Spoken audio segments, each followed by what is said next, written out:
Come on, let's go. Welcome, everybody. Ben and Woods, 97.3, The Fan. That is that's not a scream of joy. That is a scream of relief. Relief. Oh, my Lord. Nowhere else I'd rather be than in San Diego, California. And a fan of the San Diego Padres and on the Ben and Woods program. Good morning, everybody. Welcome in. Happy Monday to you. Let's get our heads right. This is the time of year where everyone needs to get their heads right. Great to be back at work. Great to be back at work. Get a little breather from the demon seeds at home. Holy smokes. Been solo all weekend. Got a lot of fun stories about that, certainly. I'm Woodsy. That's Paul Rundle. He's our executive producer. Good morning, Paulie. Hey, how are you? Doing great. Benjamin Higgins, your friendly neighborhood sports anchor, who has worked all weekend. Worked Friday night. He worked, when was your last day off? Thursday? Wednesday. Wednesday. Guy went Thursday night, Friday night, Saturday night, Sunday night. Working on the weekend sucks. I would have rather been you, though, than me. Yeah, I can see that. If I'm being honest. Absolutely can see that. Well, you're here now. Yes. And I think I just want to throw out there before we do anything else for everybody who always gets up with us right at 6 in the morning and is wondering, tomorrow at 6 a.m., we will be live downtown for Game 1 of the National League Wild Card Series. You can join us at Baja Rick's, right where we started the season on the home opener at Petco Very Park. fitting. In the gas lamp. We'll be there right by the trolley stop in the gas lamp and broadcasting live all day long. But I just wanted to get that out there. We'll have more details as the show goes on. But if you're wondering, what am I going to be doing on the playoff morning of San Diego Padres baseball, come on down and join us for a live remote broadcast tomorrow morning at Baja Rick's. I'll tell you what you're going to do. I'll tell you exactly what you're going to be doing. Bring your ass. Bring your ass, number one. We're going to be sucking down crab legs and sucking down lobsters and shrimp and all it kinds worked of stuff. on opening day. It sure did. I don't want to change a damn thing. Paulie, if you could find some pictures of us on opening day, would like to wear exactly what I wore on opening day. I'm not messing around, man. You got to stick with what got you there. What did they call it? The bucket, the platter? It's a bucket. The giant The seafood bucket, giant seafood bucket, the trough. I think. Yeah, it was. It was fantastic is what it was. Lobsters and crab legs and shrimp. This guy over here to the left, man, the commercial break would hit. I'd look over and he'd be sucking down like shanks of lobster. You want to Shanks get of as it. much meat out of those things as possible. Dang, dude. Dude's eating like it was his last meal. Yeah, Ben, we got a call from the governor. He's not going to give you a commute your sentence. So this is it, man. He's like, all right, just destroying lobster. I didn't even get any. I didn't even get a taste of lobster last time. We better order 2 or 3 of them. Well, I got like the leftover shrimp and stuff around the side, and I think Paulie was eating like lemon and garnish. I think because Paulie was just eating the big leaf of lettuce because Ben got in there. I remember I took the Mexican street corn. You guys were like, have at it. Yeah. I said, bring it on. No problem. Oh, love Dude, corn. Baja Rick's was a blast. I can't fun. wait to be back out there again. We're going to be freezing our tuchuses off, but it's worth it. Worth every bit of it, man. I cannot wait, dude. So it's going to be great. Going to be a great day. Bring your ass. Yeah, bring your ass down there and hang out with us, man. We'll have some Ben and Woods T-shirts, stickers, stuff like that to give away. Well, Ben's going to be doing the hugs, the whole thing. It's going to be great. Ben said he will make out with the first 5 people that show up. I think we need a velvet rope that separates us We do not. from everybody else. Not at all. Would be No, nice we're gonna for be me. Thank you. We're going to be out in the out with our people, man, where we belong. It's going to be great. I cannot wait to see everybody. Hopefully, you come down. Now, listen. Let's be honest. If you come down at 6 a.m., you got a while to wait until game time. Yeah, if all that's right, so pace yourself. If that's you all day, I mean, we're going to be almost 12 hours before the first pitch. If you hadn't heard, 5:38 tomorrow is pitch 1 of the Wild Card Series against the opponent TBD. Yeah. Hey, and if you're a Dodger fan, you're more than welcome to come down too. I will be throwing shrimp tails and empty lobster husks at you. But you're more than welcome to come down. Here's what I do know. If you do come down, you'll probably be wearing full Dodger gear, as you always do when you go to Petco Park. The full Dodger jersey, the hat. We see you. We see you when we're playing the Twins in your full Dodger. I know you're going to come down and represent tomorrow. We'd love to have you guys. Throw some shrimp at you and, break some balls and have some fun. But, man, there's a mission. There's a mission ahead. There is work to be done. I'm still incredibly amazed and proud of this baseball team, this city, the way it showed out this year. It was incredible. It started, for us at least, back in the Korea series when we went to 7 Mile Casino, and that's where our first live event was. I thought there'd be maybe 30 people tops. There were like 300 people. It was one of the craziest days ever. Couldn't walk through the casino. No, it was crazy. And there was no parking. And you know what? Padre fans were doing that all season long. They had they did a graphic the other day that the Dodgers had 20 sellouts this season. 20. Whoa.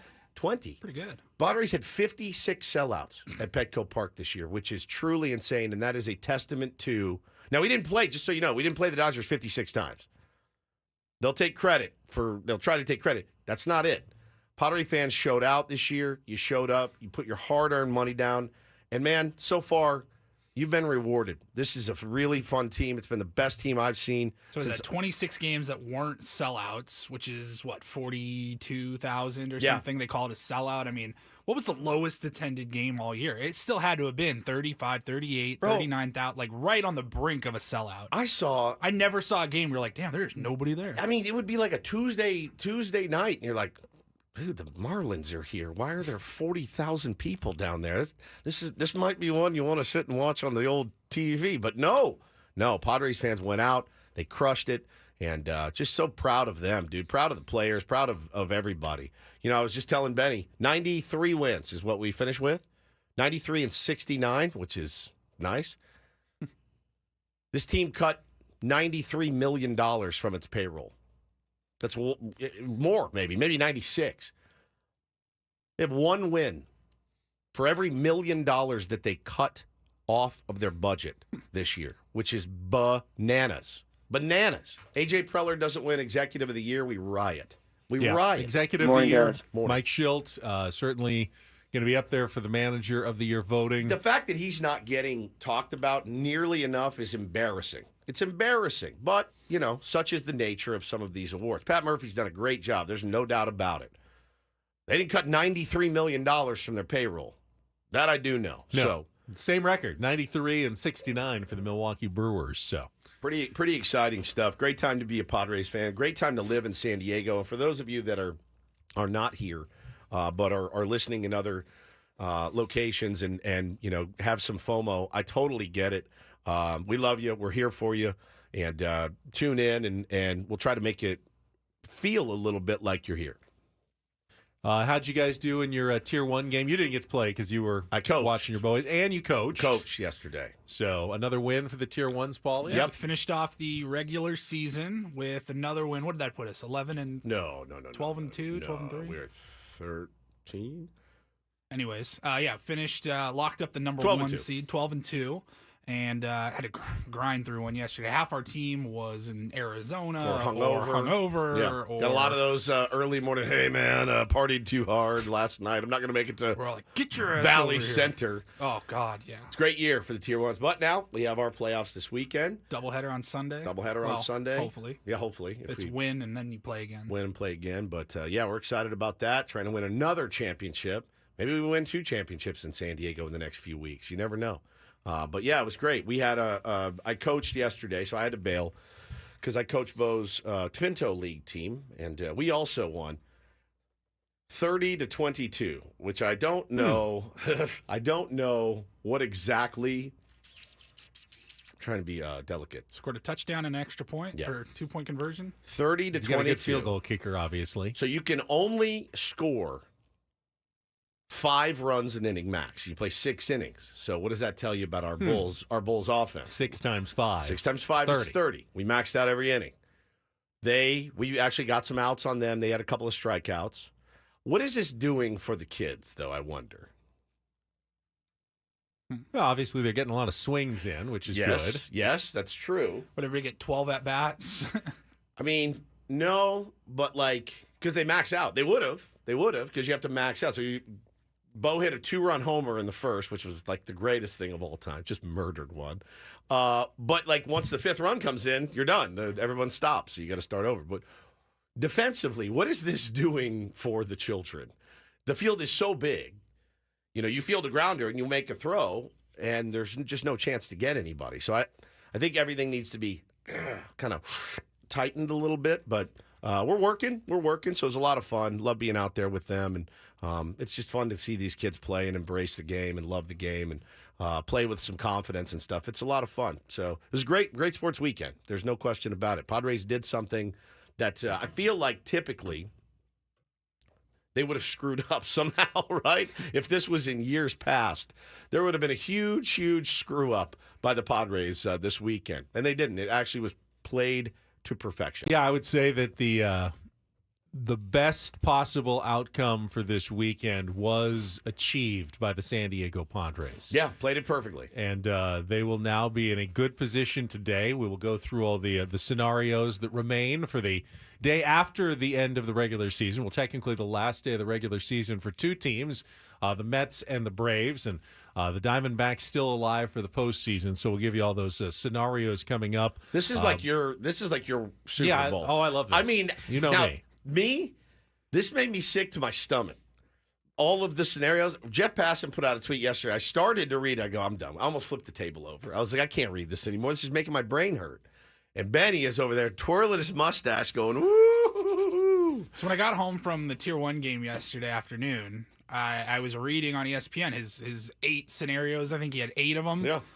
And it was, Braves win, Mets lose, Diamondbacks win. Here's what it looks like. And for all the different scenarios, I'm pretty sure we got the most absolutely chaotic one of the 8, right? I think so. The chaos should be coming today. Like the guaranteed doubleheader. There were some where it's like, well, if this happens, they don't even have to play on Monday. Right. If this happens, they only have to play one game on Monday. Well, and I opened the show by saying there's nowhere else I'd rather be and no other team I'd rather be a fan of. And part of the reason of that is, well, this place kicks ass. But number 2, you handled your business. And you don't have to go through this. So I guess I'd say my heart is out to the Diamondbacks, Mets, and Braves fans, but it's not really. I don't really particularly like any of those teams, so my heart's really not out to you. I'd be lying if I said, I really feel for you guys today. I guess my message to them is suck it. This is what you get. This is what you get. So, and I realize that there's weather involved in that, but there were also things put in place where you could have had it a little bit different today. I've already seen Mets players whining about it. It just, look, weather is weather. There's nothing you can really do about it except for try to move games, which they did. And one of those teams said, we're not interested in that. And so this is what happens. And I'm so happy that our guys just handled business and don't have to deal with this. Yeah, or today. you could have won, 1 or 2 more games over the course of the season, like the Padres did, like and not have to worry about it today. It's like I tweeted, man. It's not like you guys had 158 or so games to figure this thing out so that you don't have to be in that position. And I told Paulie yesterday, I was talking to Paulie driving down to the grocery store. This is that time of year where the whines just get so loud in baseball. The whining gets so loud for certain teams. And we've talked about the layoffs and, it's not fair. We got an extra 7 days off. It's not fair. And it's like, man, listen, all of you guys could have done this thing differently. Then again, you'd rather be a Braves, Mets, or Diamondbacks fan than a Twins fan or a Mariners fan. Yeah. And you've got no chance, and your season is over today. You still have a chance, and we've seen way crazier things happen in October in baseball than a team winning a doubleheader and then going on a big postseason run. Well, and let me tell you, man, you will not hear one single solitary bit of whining from me if the Padres go out and drop that first series. You won't, because they've got everything in their favor. It will be on nobody else but them. Just like if they won the West and had to sit on their asses and wait, and then they had to reset everybody, got everybody healthy, and then they went out and dropped that series, I'd say, hey, man, you guys blew it. You blew it. So, I mean, this is that time of year, though, man, when you start seeing national media guys, they really want to see those big markets get in there, man. They get real upset about how things are playing out. All right, we will take our first time out. When we come back, I will explain today's scenarios, what they mean for the San Diego Padres, and then we'll set the menu for a Monday show, the eve of the postseason at Petco Park in Major League Baseball. Very, very excited to be here forever. However long this run lasts in the month of October. It's not even October yet, but it feels like October. Last day of September, and then it is on starting tomorrow. It's Ben, it's Woods, it's Paul. Kelly's got traffic, and we are going here on San Diego's #1 sports station, 97.3 The Fan.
Hamul Casino. Fun above all else.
Hamul Casino. Fun above all else.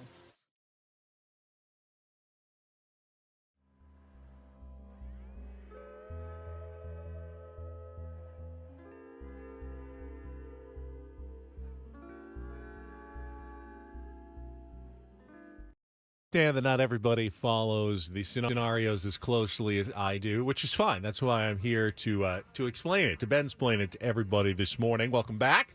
Ben and Woods on playoff eve here on San Diego's #1 sports station. So the San Diego Padres know that they're hosting the Wildcard series. They wrapped that up on Friday night with the win over the Diamondbacks. We also know that they will be playing either the Atlanta Braves or the New York Mets. There's no scenario today which brings the Diamondbacks to San Diego for the first-round series. They will play the Braves if the Braves win either of the two games of today's doubleheader. They will play the Mets if the Mets win both of the games of today's doubleheader. That's the impact on the San Diego Padres. Now, the impact on the Arizona Diamondbacks is a little interesting. The Diamondbacks only make the playoffs if either the Braves or Mets sweep the doubleheader. If they split the two games, Both of those teams make it, and the Diamondbacks are out. We're going to need a clear investigation by the commissioner's office if they split these games. Oh, yeah. Right? Especially, If you're Torey Lovullo, you're like, huh. Can we check text messages between the two managers? I mean, there's bug the offices. There's no way in the world, Ben. No way in the world that it's not Braves and Mets in the playoffs, right? There's just no way. Nobody's going to not one of those teams is going to. Because once you win the first one, you don't have to win the second one. You don't have to do anything. Correct. Which is a tough spot for the Diamondbacks to be because both the Braves and the Mets are saving their best pitcher for either Game 2, if they lose Game 1, or Game 1 of the Wild Card series tomorrow. For the Braves, it's Chris Sale. For the Mets, it's Luis Severino. Does that fact alone, because in a perfect world, hey, we need to win to get in. In no other world does it make sense, right? Follow me here. You need to win one game to get in the playoffs. Who would you start? Your best player. Chris Sale. Your best starter, right? Yes, but the game that you absolutely need to win is the second one. If you don't win the first one, but if you the first but one if you have a safety net, the second one you don't. But so if you win the first one, you're on easy street. Yeah, and which is why the first game is going to be fascinating because both teams will want to win it very badly to not have to use their good starting pitcher in the second game. But both of them are saying, but we're going to try to win it without our best starting pitcher because we don't have a lot of pitching going into the Wild Card series. So it'll be Tyler McGill for the Mets and Spencer Schwellenbach for the Braves in Game 1. And they will be going all out. I expect full, regular starting lineups, bullpen, anybody available, high leverage relievers. They're going to win that game because the winner then, as you mentioned, in the second game does get to take their foot off the gas pedal. And, they still have to play the game, but they can not use their best starting pitchers. They can rest some of their stars. They can get ready to hop on a plane either to San Diego or potentially Milwaukee if you're the New York Mets, and you don't have to do everything it takes to win the game. Now, we already saw an example this weekend. The Padres on Saturday didn't have anything really to play for, and the Arizona Diamondbacks absolutely did. The Padres called up Randy Vasquez from the minor leagues to make that start. The Diamondbacks needed that win to avoid the exact situation that they are in today. Right here. They could have avoided it by winning both of those games Saturday and Sunday. It's baseball, though. What happened? Well, Randy Vasquez shut down the Diamondbacks. He shoved. He no-hit him for 5 innings. It's possible the team that loses the first game could also run into a couple of pitchers who just are throwing well, hits a bunch of atom balls, and all of a sudden they could lose that second game and be out of the playoffs, even though they saved their better pitcher. It's baseball. It absolutely happens. And that's really the hope of the Arizona Diamondbacks because they will be cheering one way or another for whichever team wins the first game to have their backups and not their best pitching somehow pull off an upset in Game 2. So Mets win Game 1. You have to throw Chris Sale if you're in Game 2. You don't have to, but you certainly probably should to make sure you get to the playoffs. They've announced him as the Game 2 starter. Okay. So that's clearly the plan for Brian Snitker. If they win Game 1, that will not happen. If they win Game 1, there's no chance Chris Sale is pitching. He will be pitching Game 1 in San Diego tomorrow. Thought it was interesting what Diamondbacks manager Torey Lovullo had to say yesterday. They asked him about the doubleheader and the integrity of the doubleheader today. Yeah, it sucks. But there's nothing we can do about it. We made this bed. We got to sleep in it. But we're gonna hope for the best. I know they're two great franchises. They have two great managers, and I don't think either have the gene of laying down in either one of those games. That's my gut feel of knowing the players on the teams, knowing the managers, and knowing those franchises. I know they're in my gut. They're going to go out there and do it the right way and play 18 of their best innings. That's what I'm feeling. You say that, but I mean the Mets and Braves are a pretty intense division rivalry. If it was the Padres and the Dodgers playing 2 games, you want to knock them out. If the Padres won the first game, are you telling me they just roll over for the Dodgers and let them in the playoffs the next game? I know. I mean, yes, they wouldn't use their best starting pitching, but they would still do everything they could to win that game outside of, torching their bullpen. Now, yeah, I would say the Diamondbacks are holding on to maybe a 15-20% chance Is here. it that high, you think? Yeah, I mean, it's baseball. It's baseball. Even a favored team is only going to win, a big favorite, 75 to 85% of the time. You're not going to win 100% of the games in baseball as a big favorite. But when you have two other teams that all they got to do is split, and hey, bud, I'm in. Hey, you in? If I'm in, you're in. Well, Let's do it like that. see that you're assuming though, but everything changes after the first game. Sure, you could say that before the game, but in the second game, the team that wins has no reason not to go ahead and try to spoil it for the team that loses in the first game. Yeah, I mean, I guess anything's possible. It's the right thing to do as is. well. And they all know that. They all know that at some point the shoe could be on the other foot, and they'll need two other teams to play hard for their chance at some point, in the future, and they'd want the same thing. But if you're a Mets fan and you say you take game one, you better not. I don't want to see Lindor in game two. I don't want to see Alonso. Yeah. I don't want to see anybody. But you can only, just like the Padres on Saturday, you only have 4 bench players. Right. So you will have at least half of your starting lineup in there. They're not just going to want to just stand up there and strike out. Yeah, they'll be hacking, but hey, you're hacking. You could hit the ball out of the park. You can score runs. I mean, it's not like a 0% chance here that the team that wins the first game wins the second game. Lindor can barely walk at this point. Did you see him slide? Back injury, like crawling to the guy in the on-deck circle yesterday. So it's going to be a tough road to hoe for either of them. But, man, you don't want to face somebody that's having to go through this. You really don't, and you're going to have to. So don't take them lightly. It is no guarantee you can win 2 out of 3. We've just saw what can happen in L.A. You win the first one against a good team. You're feeling pretty good. You're riding high. Yeah, then you went out and you got hammered, and then you had to show up to the ballpark and you lost the next 2 games. Those 3-game series can go like that. So don't take anybody lightly. I'm sure they're not. But I love what Jackson Merrill said. He said, "Man, I'm excited to watch some baseball today." I love that. So should be really interesting ones. What will Jackson Merrill be cheering for? What should Padres fans be hoping to see? We will go through kind of the ideal outcome today of those games, not simply who's going to win, but how you might even want those games to play out. Sure. We can do that coming up. We'll also have our Padres wrap-up. Just quick one. Obviously, yesterday's outcome didn't matter much. In fact, as I pointed out last week, Padres wanted to lose the game yesterday. They would have been foolish to win the game yesterday. I don't think they threw the game yesterday, but they certainly were not displeased by the outcome of the 11-2 loss. Bo and I screaming at Jake Cronenworth for driving that run in there to make it 7-2. I didn't care at that point. When the Padres that big inning, and I'm just like, more. Well, we'll talk. We'll talk about it when we come back with our Padres wrap up, and then as the show goes on, talk about the wins on Friday and Saturday. Really nice performances by the Padres. We'll play Take on Woods at 7:10. We got a daily prize today, chance to win tickets to the very first concert at the new Front Wave Arena up in Oceanside.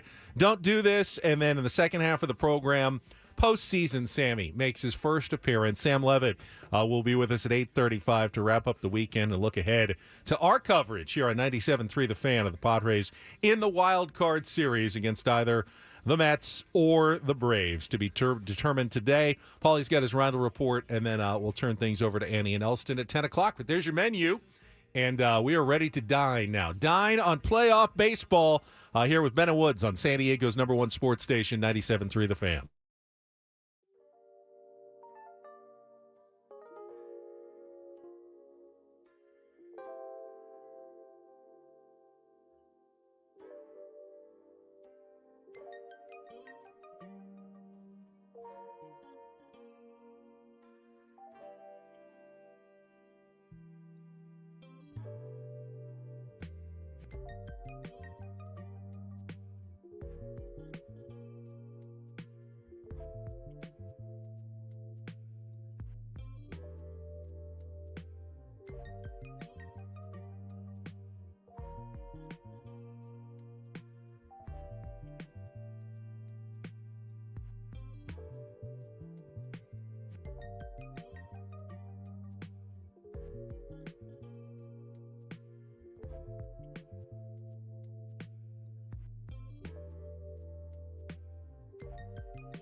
It was very strange, sort of cheering against the Padres yesterday, just knowing that they're just so much better off. I saw a lot of people in my my timeline going, "Don't tempt the baseball gods. You never want to try to lose," and I get that. And I didn't think they were trying to lose. I mean, they were up 1-0 after 3 innings. Yep. I was even yelling at Tim Leeper, "Give him the stop sign on the Elias Diaz double." There's no reason to send guys in that situation when you know what's at stake in this game. Tyler Wade out here playing like Brooks Robinson at third base. I'm like, hey, why don't you settle down, Eyewash? It's a great play, though. A phenomenal diving play. Gets to his feet, throws a seed across the... I'm like, where the hell's this been? Who are you? Didn't he rob one in right field, too? Like a great catch up against the wall? It was unbelievable. I'm like, hey, just settle down out there, Turbo. Like Rudy. Everyone's out there. The guys that don't play much, they're out there playing like Rudy, and you needed to lose that. Tyler Wade, and I hadn't realized this, and I just saw it in Kevin Azey's newsletter. He started opening day at third base, and he started the last day at third base, bookending the season for Manny Machado. That dude's been here the whole season. Yeah. The whole entire season. So we will go through a quick Padres wrap-up, and then we'll talk about exactly what you're cheering for in today's doubleheader between the Mets and the Braves right after a check of traffic here on 97.3 The Fan. From the 97.3 The Fan Traffic Center, here's Kelly Danick. Traffic is brought to you by Ale Smith 394 Pale Ale. Just a few things to mention here, guys. We're still clearing this crash on northbound 15 before Adams Avenue. It's over the right shoulder. And we could already check ladder in lanes off of our morning commute bingo card. Eastbound 8 right at the northbound 67. It's blocking the right lane of that transition ramp. In the North County, westbound 78 before Emerald, we have reports of a stalled car in the center divide.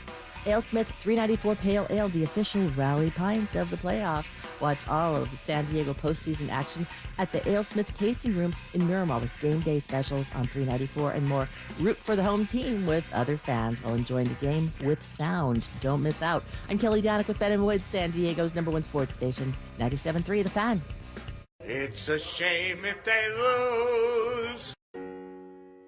Oh, a shame indeed. It's a complete crap. Oh, I did not like that. Here are the lowlights from yesterday's game. Are you kidding me? Boo. It's the Padres wrap-up, presented by Hamul Casino. With thrilling slots and tables and all the best rewards, Hamul Casino has all the fun you're looking for. Hamul Casino, fun above all else. We'll give it 16 minutes of salt, and then we'll, get back on the bump and figure it out. It's not your fault. 1-1 pitch out towards the right center field gap. Carroll on the move, not going to get there. And it's down for extra bases. Arraez into second with a double, his 200th hit of the season, and he may have just locked up the Tony Gwynn Award as the batting champion of the National League. Mission accomplished. We were able to go out and win a game yesterday, and expected to do it today, and just came up short. We had a big inning, we just couldn't back from it. But the mission, to get ready for Tuesday was accomplished, and making sure guys stayed sharp enough to get their bats, but kept guys off their feet, and being able to rest our bullpen that carried the mail quite a bit. So we're in a good spot to move forward for Tuesday. Congratulations there to Luis Arraez, the highlight worth playing, his double in the 6th inning that locked up a National League batting title, his 3rd straight batting title with 3 different teams in 2 different leagues, something that has never been accomplished in Major League Baseball history. And he joins, I know you know one of the 2 Padres who have won a batting title before. Tony Gwynn has 8 of them. Do you know the only other Padre to win a batting title in franchise history?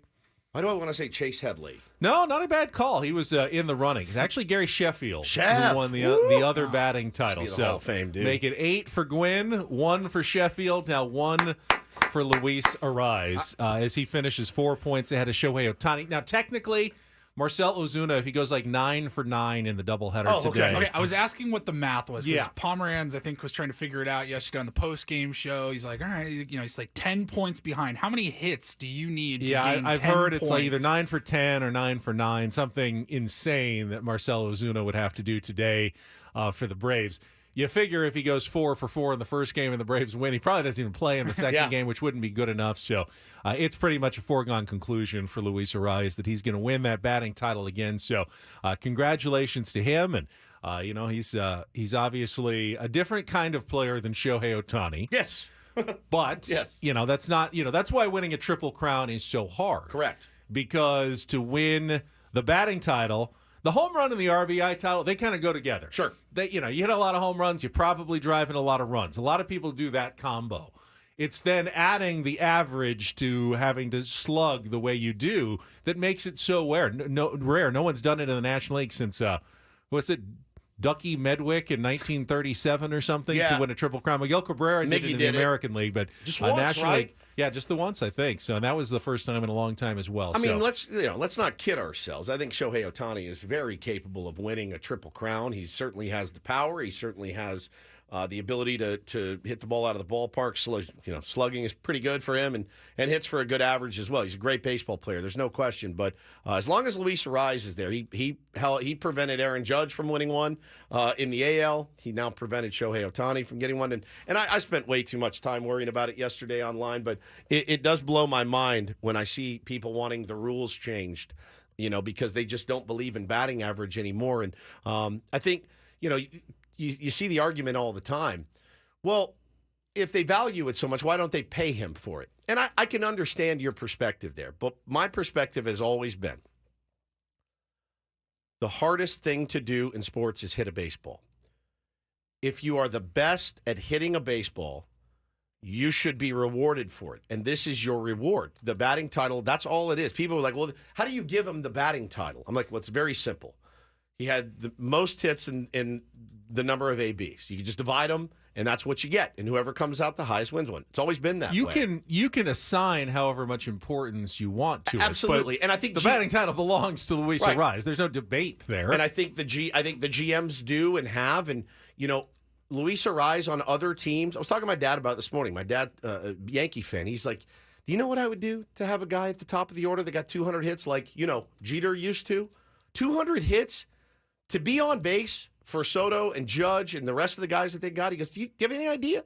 As we're hitting DJ LeMahieu first and Gleyber Torres, and he goes, we would murder to have a guy with 200 knocks at the top of the order. Same with the San Diego Padres. He sets up perfectly here. Now, on a team, Ben, where you're depending on him to maybe be the guy that drives in runs and stuff, no, that's not where he's a great fit. But here, he is a phenomenal fit, and I'm so happy for him. He works his ass off at hitting. We were, as soon as he got sent over here, got a text from his manager saying, you're never going to find a guy that works as hard as he does at his craft. And he got 200 of those bad boys, and that is a absolutely huge feat. By the way, 200 hits and a batting title with a torn ligament in his thumb. With a torn ligament in his thumb. And a knee injury the last few weeks of the season as well. 100%, and set a career high in doubles. He had more doubles than strikeouts. Bro. Just going to say, he's heard incredible. So much all season long from people that don't value Luis Arraez. Right. And, he's got no slug. All he does is hit singles. I'm like, I don't even think I saw a single this weekend. He was hit doubles and triples. And it is just incredible, man. It's just incredible. So yeah, I think he is such a valuable part of this team. And I told my dad this morning, as he goes in the postseason, the San Diego Padres go. If he hits, we'll be fine. If he doesn't, we won't. Well, you saw when he was slumping that the Padres have trouble scoring when they're not getting him, on base a couple of times at the top of the lineup, either setting the table or when the bottom of the order gets on, continuing those rallies and passing the baton. They definitely need Luis Arraez to be Luis Arraez to be the most dangerous version of the Padres. Yesterday, obviously they didn't pitch great, but Martin Perez, Matt Waldron, and Yuki Matsui did what they had to do, and that was cover all 8 innings and save everybody else. Incredible. Give a day off to the bullpen, so they'll have 2 full days of rest. A lot of them 3 full days of rest going in to Game 1 of the Wild Card series, and Perez did such a phenomenal job for the Padres after he was acquired from the Pirates at the trade deadline. His ERA took a little bit of a hit in that 4th inning, giving up the 6 runs, but he did well beyond what any of us could have hoped for, imagined. I mean, my goodness, Martin Perez. They probably don't get to the playoffs. They certainly aren't hosting wild card games without Martin Perez's contributions over the last 2 months. And I feel very confident in saying they absolutely don't get to the playoffs without the contributions of Matt Waldron and the run that he went on. And damn it if I didn't forget to I bookmarked every other thing over the weekend. Damn it if I didn't bookmark the run that he went on to really save this team's ass and be the most consistent starter we had. When Joe and you were out. both out and they just didn't have any other starting pitching, and boy, the guy was unreal. He is pitching well every fifth day. He was so good. And I read something over the weekend that absolutely broke my heart. And they were talking to Joe Musgrove about him. And Joe said something to the effect of, for Matt Waldron, it was like 90% mental. He didn't feel like he belonged. He said, and Joe said, he didn't feel like he belonged with me and you and you Darvish, not you. He just didn't feel like he had imposter syndrome. He had imposter syndrome, and he's in the big leagues, and he's having success. And they said for Matty, it was all mental, because the ability was certainly there. And we are not sitting here hosting playoff games without Matt Waldron. We're just not. We are just not. And his contributions were great. And it's just a testament to what this team was able to do and picking guys up, picking up their brother, man, all year long. I'm interested to see, what his role will be next season. I mean, he could be a very valuable starter again for the Padres next year. Man.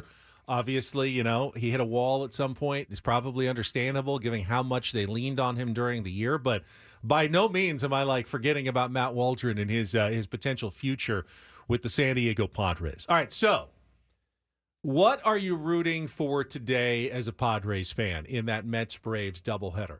You can think any way you want, but here's how I'm approaching it. I think you really do want the Mets to win Game 1, and that would force the Braves to pitch Chris Sale in Game 2, which likely would keep him out of the entire 3-game series against the Padres. I mean, depending on how many pitches he throws, they may be able to bring him back for an inning or two for a Game 3 on 2 days rest, kind of like a bullpen day, but you're certainly not going to have to face, 7-8 innings of the likely Cy Young winner in the National League if he pitches today. So I think you're cheering for the Mets in Game 1. And then in Game 2, you can kind of, cheer for who you wish. If the Mets sweep, you're facing the New York Mets coming to town. Luis Severino would likely be the Game 1 starter tomorrow. You got Francisco Lindor a little banged up. You lost your season series to the Mets. You won the season series against the Braves, but that was a long time ago.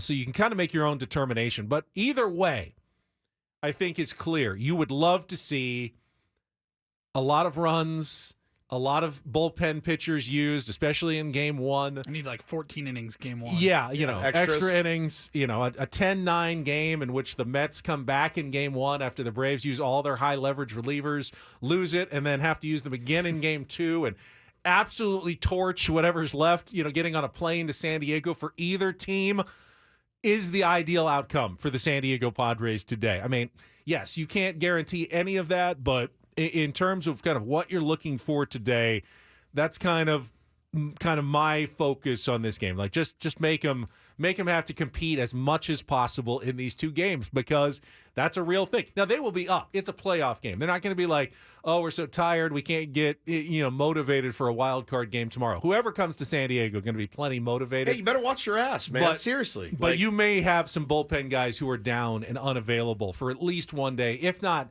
2 of the days of the series, depending on how much they have to go today. And that's a real and significant disadvantage, in addition to having to come to Petco Park, that whoever the Padres are playing will have to deal with. Listen, I want this thing. I don't want to be this guy, but I will be this guy. I don't really care. I just bring them on. You know what I mean? I really feel this way. I have a lot of confidence about this team. I know that anything can happen in a short series, but yeah, man, the fact that they have to play these games is enough for me.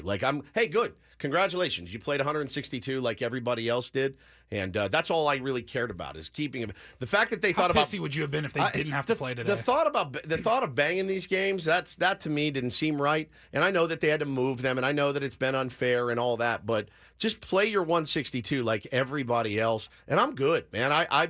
I really don't care who it is. I just want to see our guys go out and play their brand of baseball, and they can beat anybody. They've proven that time after time. And I do believe that the Padres, they certainly have the ability, even if the Braves win Game 1. And then you'd probably have to face Sale, Fried, and Ronaldo Lopez, Yep. The 3 tough starting pitchers in a wild card series. No reason the Padres can't match up with that and win 2 out of 3 against the Atlanta Braves. We've got really good starting pitchers. We've got really good bullpen, and we've got guys that can hit any of these guys. So let's see it, man. Let's see how chaotic it can get today, and we'll deal with the ramifications tomorrow. All right, we'll come back. We can go back through Saturday's game. A very nice, impressive performance by Randy Vasquez, and play a little Take on Woods all ahead on San Diego's #1 sports station, 97.3 The Fan.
Is it weird to say that was one of my favorite games of the year on Saturday? Not at all. Was not really expecting to lock in on that game and then to lock Ridge on that game, and then the next thing you know, I found myself yelling and screaming at the TV because, again, if you like chaos, that was chaotic. The Arizona Diamondbacks desperately needed to win that game, and I saw so many people and heard national media talking about the Padres not putting their best foot forward. Our beloved Kurt Bavacqua out there on his Instagram crying that we're not playing our best lineup on Saturday. I said, KB, I dropped the hammer on him on Instagram. If you're listening, KB, I love you, man. I do. Did you play with Babe Ruth, as my son asked you? Because that take was I played with Babe Ruth take that you had on Saturday. I thought Mike Schilt did a really nice job. You can only, as I said, give 4 guys the day off. Yeah. You only have 4 backups. So on Saturday, you got Tatis out of the game. Arraez got a day off. Merrill finally got a day off. Profar got a DH day. And then he switched it up the next day, and Manny got a day off, and of course. By the way, Bogarts, they just switched him around, and you were able to get pretty much every starter one of the 2 games off, which is all you could do. By the way, this is standard operating procedure for a team that has clinched and really has nothing to play for, to give guys rest, especially. And think about Saturday, and this is what I told KB. I said Jackson Merrill's played 156 games or something as a rookie. Fernando Tatis Jr. has a stress reaction that he's still playing through. Luis Arraez has a torn ligament in his thumb that will require surgery in the offseason, more than likely. And who was the fourth? Jake Cronenworth, right? Jake got a day off finally. Against Erod, the lefty. So, it absolutely makes 100% sense. And, by the way, you've earned that. You earned that with the way that you played, the wins. I don't really care about the fate of other teams. I really don't. It's not like they went out and they're like, hey, Joe, go get some innings at second. It's not adult league, Hey, let's get I'm going to start Higgy and Wright, And no, Manny Machado was still in the lineup. Xander Bogaerts was still in the lineup.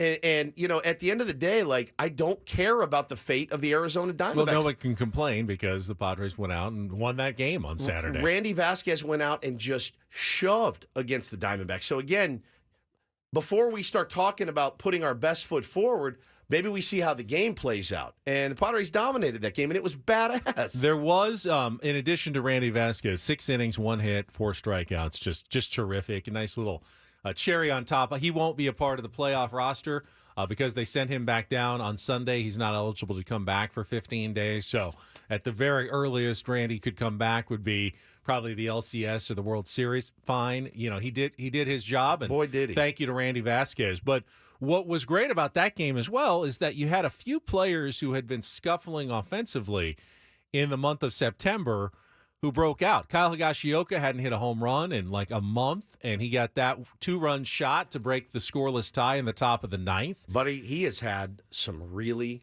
really nice swings lately. Some really I think so nice too. swings. He is barreling Which the ball. Is good timing. 100%. Brandon Lockridge then followed with his first Major League home run. How special was that in his first start, and just the excitement from his teammates, something we've seen all season long. A team that roots for all of their guys and genuinely gets excited for the accomplishments of their teammates. And you saw that on Brandon Lockridge's home run, how everyone poured out of the dugout to congratulate him. And how about Donovan Solano, who quietly has been slumping as well, 4 for 5, and the 2-run home run to cap the 5-run 9th inning. Huge. Getting Donovan going in time for the playoffs, hopefully, is also a very big thing for the Padres. So that Saturday game actually accomplished quite a bit, considering it really was just the rest game for the Padres. Well, for the rest game, that was a really, really nice game, and it's why I would say you're okay saying it was one of your favorite games of the season. I loved it. It was just fantastic. Again, I was fully planning on just kind of having it on in the background, doing stuff with the kids, and then the game started, and you watch Vasquez go out there, and he's just tearing these guys up, knowing full well they've got to win that game, man. They have to win that game. So Torey Lovullo, yeah, I thought he handled himself pretty well through all of this. I really like Torey a lot. I think he's a great manager. But yeah, man, the national media, again, talking about not putting their best foot forward, not starting their guys, even some of our local guys here. It's baseball, man. Weird stuff happens, and our guys went out and handled business, and really kind of knocked them out with that. That was kind of a knockout punch, and they're still on life support right now, Ben, but they need a lot of stuff to go their way. Padres did get some bad news over the weekend as well. I'll share that. First, we need a contestant for Take on Woods. If you want to call and play our game this morning, 833-288-0973. Still setting up a monthly prize, so we got a daily prize. You win instantly if you can beat or tie Woods. We got a pair of tickets to see Cake this Saturday, the very first concert at the brand new Front Wave Arena up in Oceanside. But you got to take on Woods for your chance to win. 833-288-0973. Call in 833-288-0973. Yeah, I felt really bummed when I heard, I think it was on Friday, that Ha-Seong Kim is not going to be able to return. He's going to get surgery on a torn labrum. Ha-Seong Kim out for the playoffs and not going to be a part of this run for the Padres. You almost got me. You almost got me. I had a mouthful of water. Ha-Seong Kim, which of course means it's very possible that Ha-Seong Kim has played his final game in a Padres uniform, and it was a really good 4 seasons. Obviously he came over from Korea, was a little overmatched, by the fastballs, especially from major league hitters. First season, adapting culturally, but then he just continued to get better and better. Last year was pinnacle. Ha-Seong Kim, where he was, an MVP, at least an MVP down ballot vote getter with the kind of season he put together defensively this year. Obviously not his best season, and then had to deal with the injuries at the end. But overall, for the investment that the Padres made in Ha-Seong Kim, scouting, bringing him over, a very successful 4-year contract for the shortstop. Yeah, obviously a huge fan favorite, a huge clubhouse favorite. Everybody in there loves him.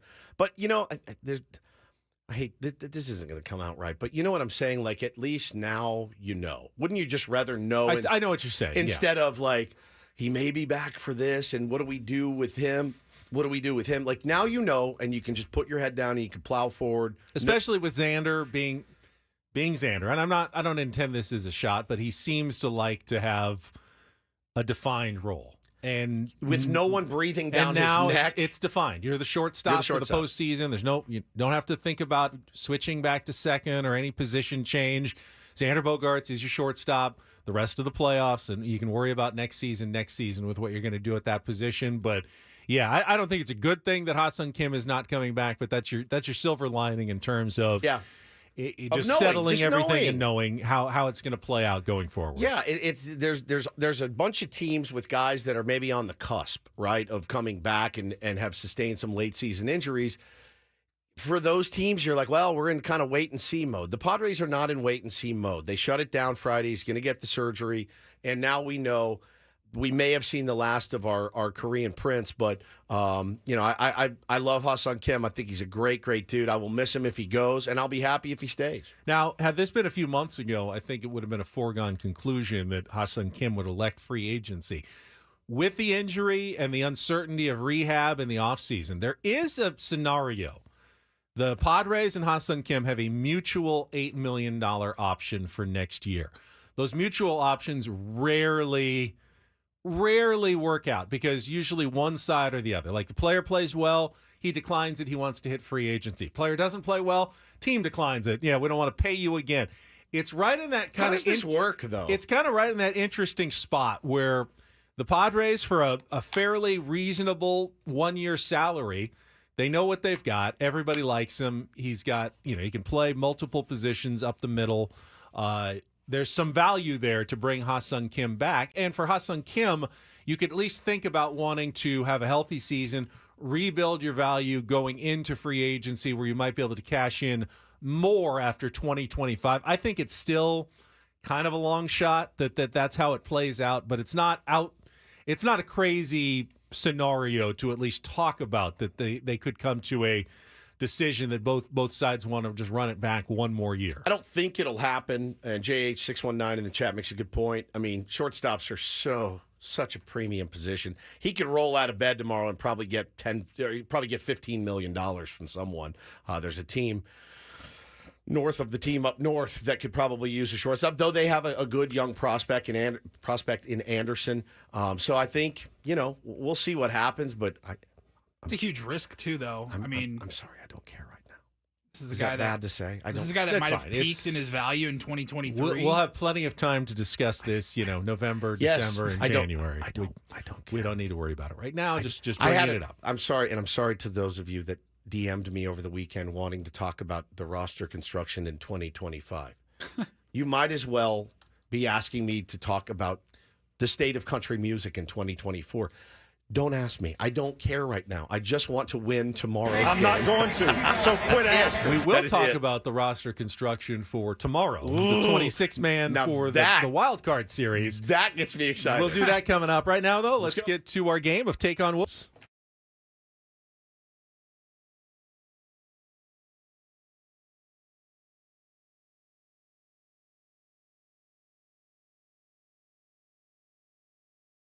All right, Take on Woods brought to you by Valvoline Instant Oil Change. It only takes 15 minutes. You don't have to get out of your car. For directions and discounts, go to SoCalOilChange.com.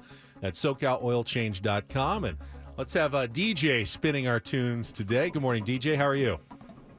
Good. Yourself? All right, good. All right, so you got a special one-day-only prize. If you can beat or tie Woods, got a pair of tickets for Cake this Saturday, the first ever concert at the brand-new Front Wave Arena up in Oceanside. 5 questions, musical trivia. You go first. Woods goes second. We will give you the category choices as well to give you a little advantage. Here is what we've got. This and Up. Those are song titles that all end in the word up. It's an all 2-second song category. We've got Family Trip. Those are 5 songs and artists that have something to do with taking a trip. And our new category, Say What. 5 song titles that begin with the word what. So This and Up, Family Trip, or Say What. DJ, what would you like to play? Let's go with This and Up. This and Up. All right, Paulie. Open up all your music files because we've got an all 2-second song category today. That means to score your points, you're going to need to identify the song titles and the artist. They're all 2-part questions, 1 point available for each. We will play a little bit of music. You can think about it. If you don't know it, say pass. We can come back if there's time left at the 60 seconds. And again, don't forget the category. This and Up. All song titles end in the word up. And again, both the song title and the artist. DJ, you understand? Yeah. All right. Paulie, you got all of our songs queued up. Ready. He is ready to go. All right, let's put 60 seconds on the clock. Your time begins when Paul plays the first song. Good luck, DJ. Let's take on Woods.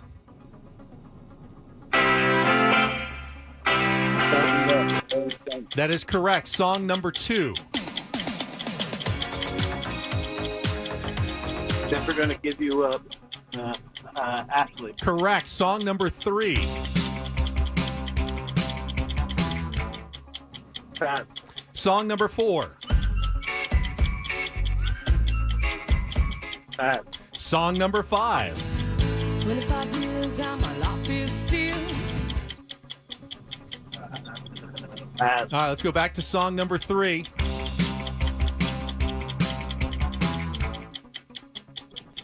Pass. All right, song number 4 again.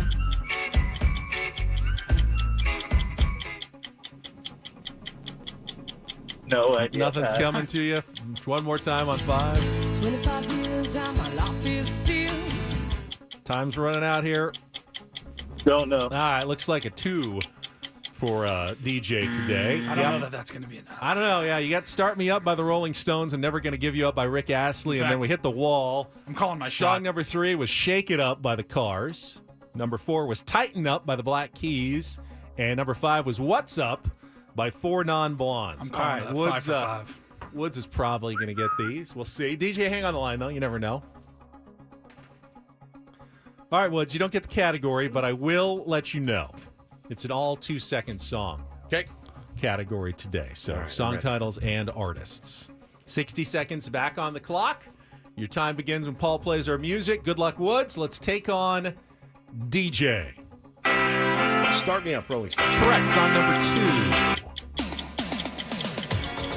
Never Gonna Give You Up by Rick Astley. Correct. Song number 3. Shake It Up by the Cars. Correct. Song number 4. It's Cage the Elephant. No, sorry. It's Black Keys, Lighten Up. Tighten Up. Tighten Up by the Black Keys. Tighten Up. Song number 5. What's Up by Four Non-Blondes. All right, we'll give you full credit for 4. Yeah. It's good enough for a 4-2 win. I worked it out. You did work it out. You got all 5 of them eventually. Shouting Tighten out Up by random the Black bands. Keys was the only one that gave you just a little bit of trouble there. Yeah, the category was This End Up. All song titles ending in the word up. DJ, thank you for playing. Unfortunately, it's a no-go for you today. I love Lighten Up by Cage the Elephant. Damn it.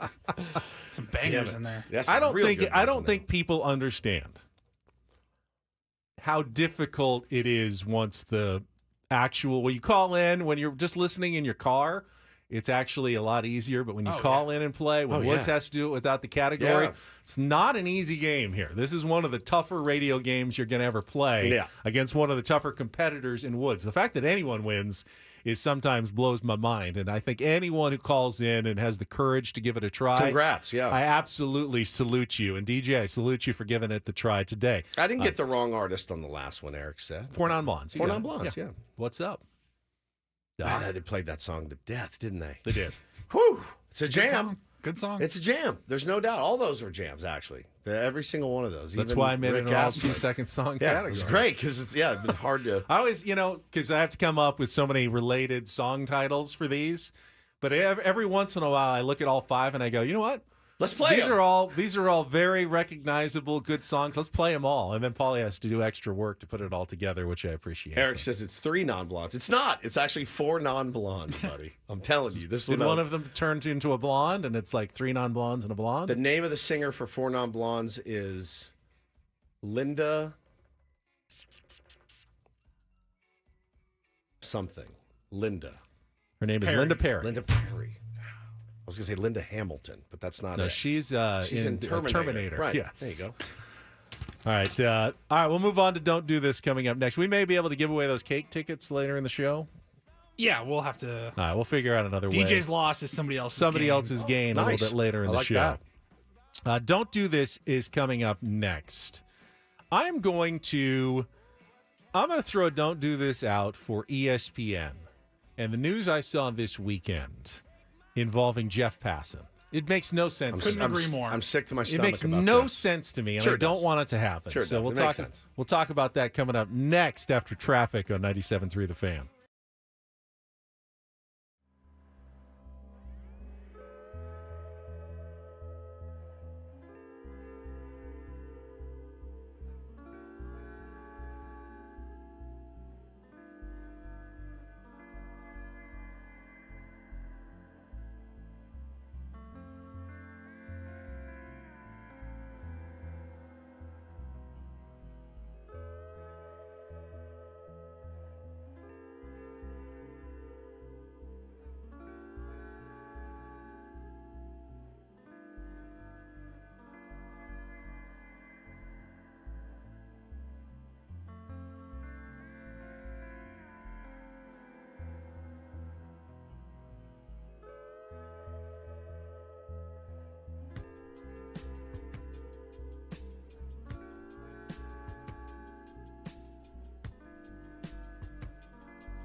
Ha-Seong Casino. Fun above all else.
Ha-Seong Casino.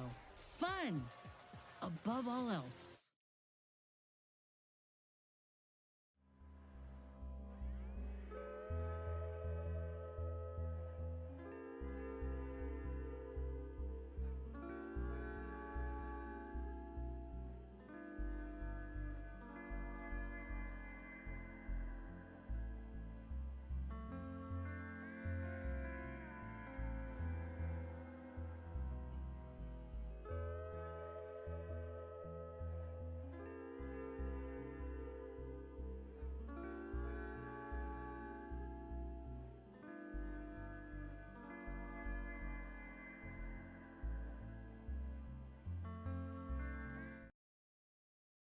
It's just the nature of this segment that most don't do this entries come after the fact. Someone's already made the mistake, and we're pointing it out.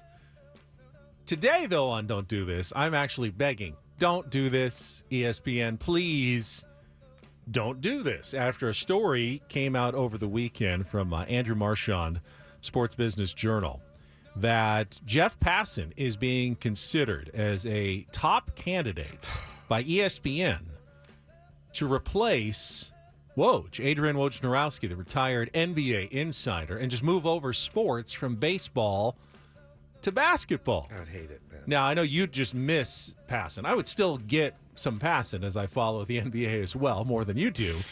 What I don't understand, well, I understand why Jeff would do it. Apparently, he's making about $1 million. Woj was making about $7 million a year and turned down like even more than that to stay. So turned down like a pretty ridiculous like amount. $20 million, Yes, I heard. Crazy. That's insane. What are we doing?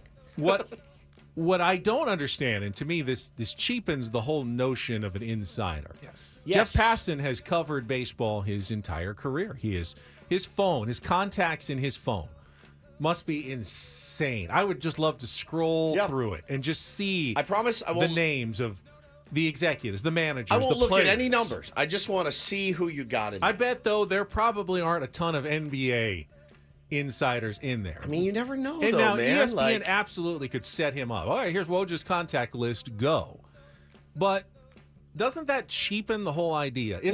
Don't you become an insider by building those relationships and contacts over the years? It's not something that you can just be assigned by ESPN. No, he's our lead guy. So if you're breaking news now, give it to him. You just have to give it to him. You didn't put in all the work and the years to get there. I will say, though, I mean, he did put in all the work, just in a different sport. Now, again, that comes with a reputation. He has a reputation as being someone that is the best in the business. Right. So if you're going to do it, then who's a better candidate than Jeff Passan? And I think if you're like Shams Charania from the Athletic, go poach him because he's that's true. 1A and 1B with Woj. That's true. And you're like, well, just like you said, with everything about Passan is also true about Wojnarowski. He's been covering the NBA for 30 years, building these relationships, those connections, and then you're like, and then some guy can just move in from another sport and do your job. I mean, that cheapens everybo's job. I think I get why Passan would want to do it because, well, $7 million is a lot better than $1 million,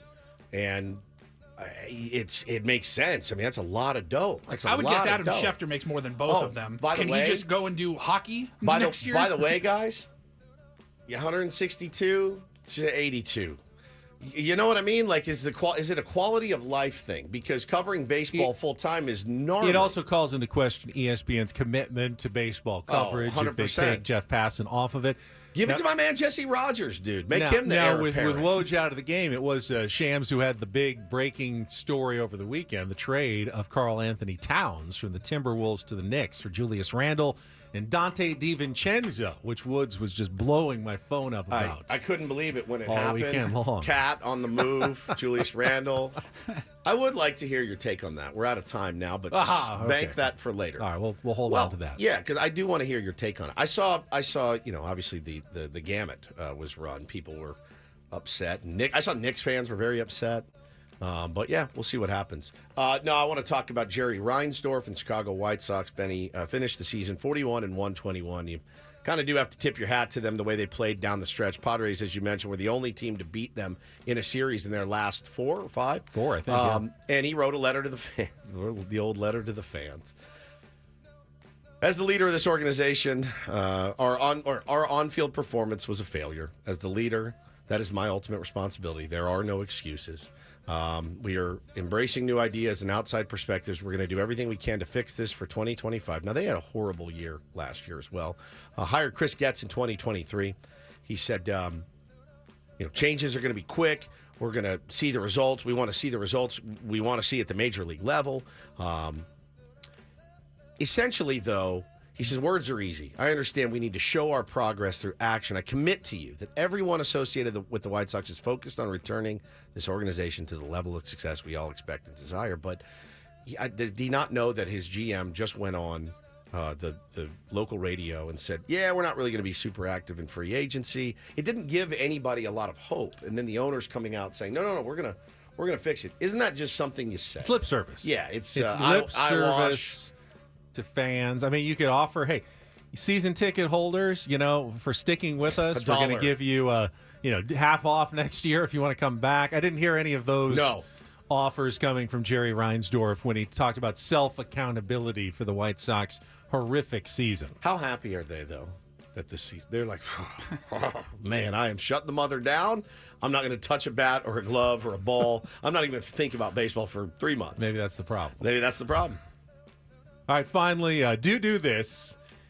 DD mega doo-doo. And a nice moment. So the Boston Red Sox were eliminated from playoff contention a couple of days ago. Went into the final game of the season, 80-81.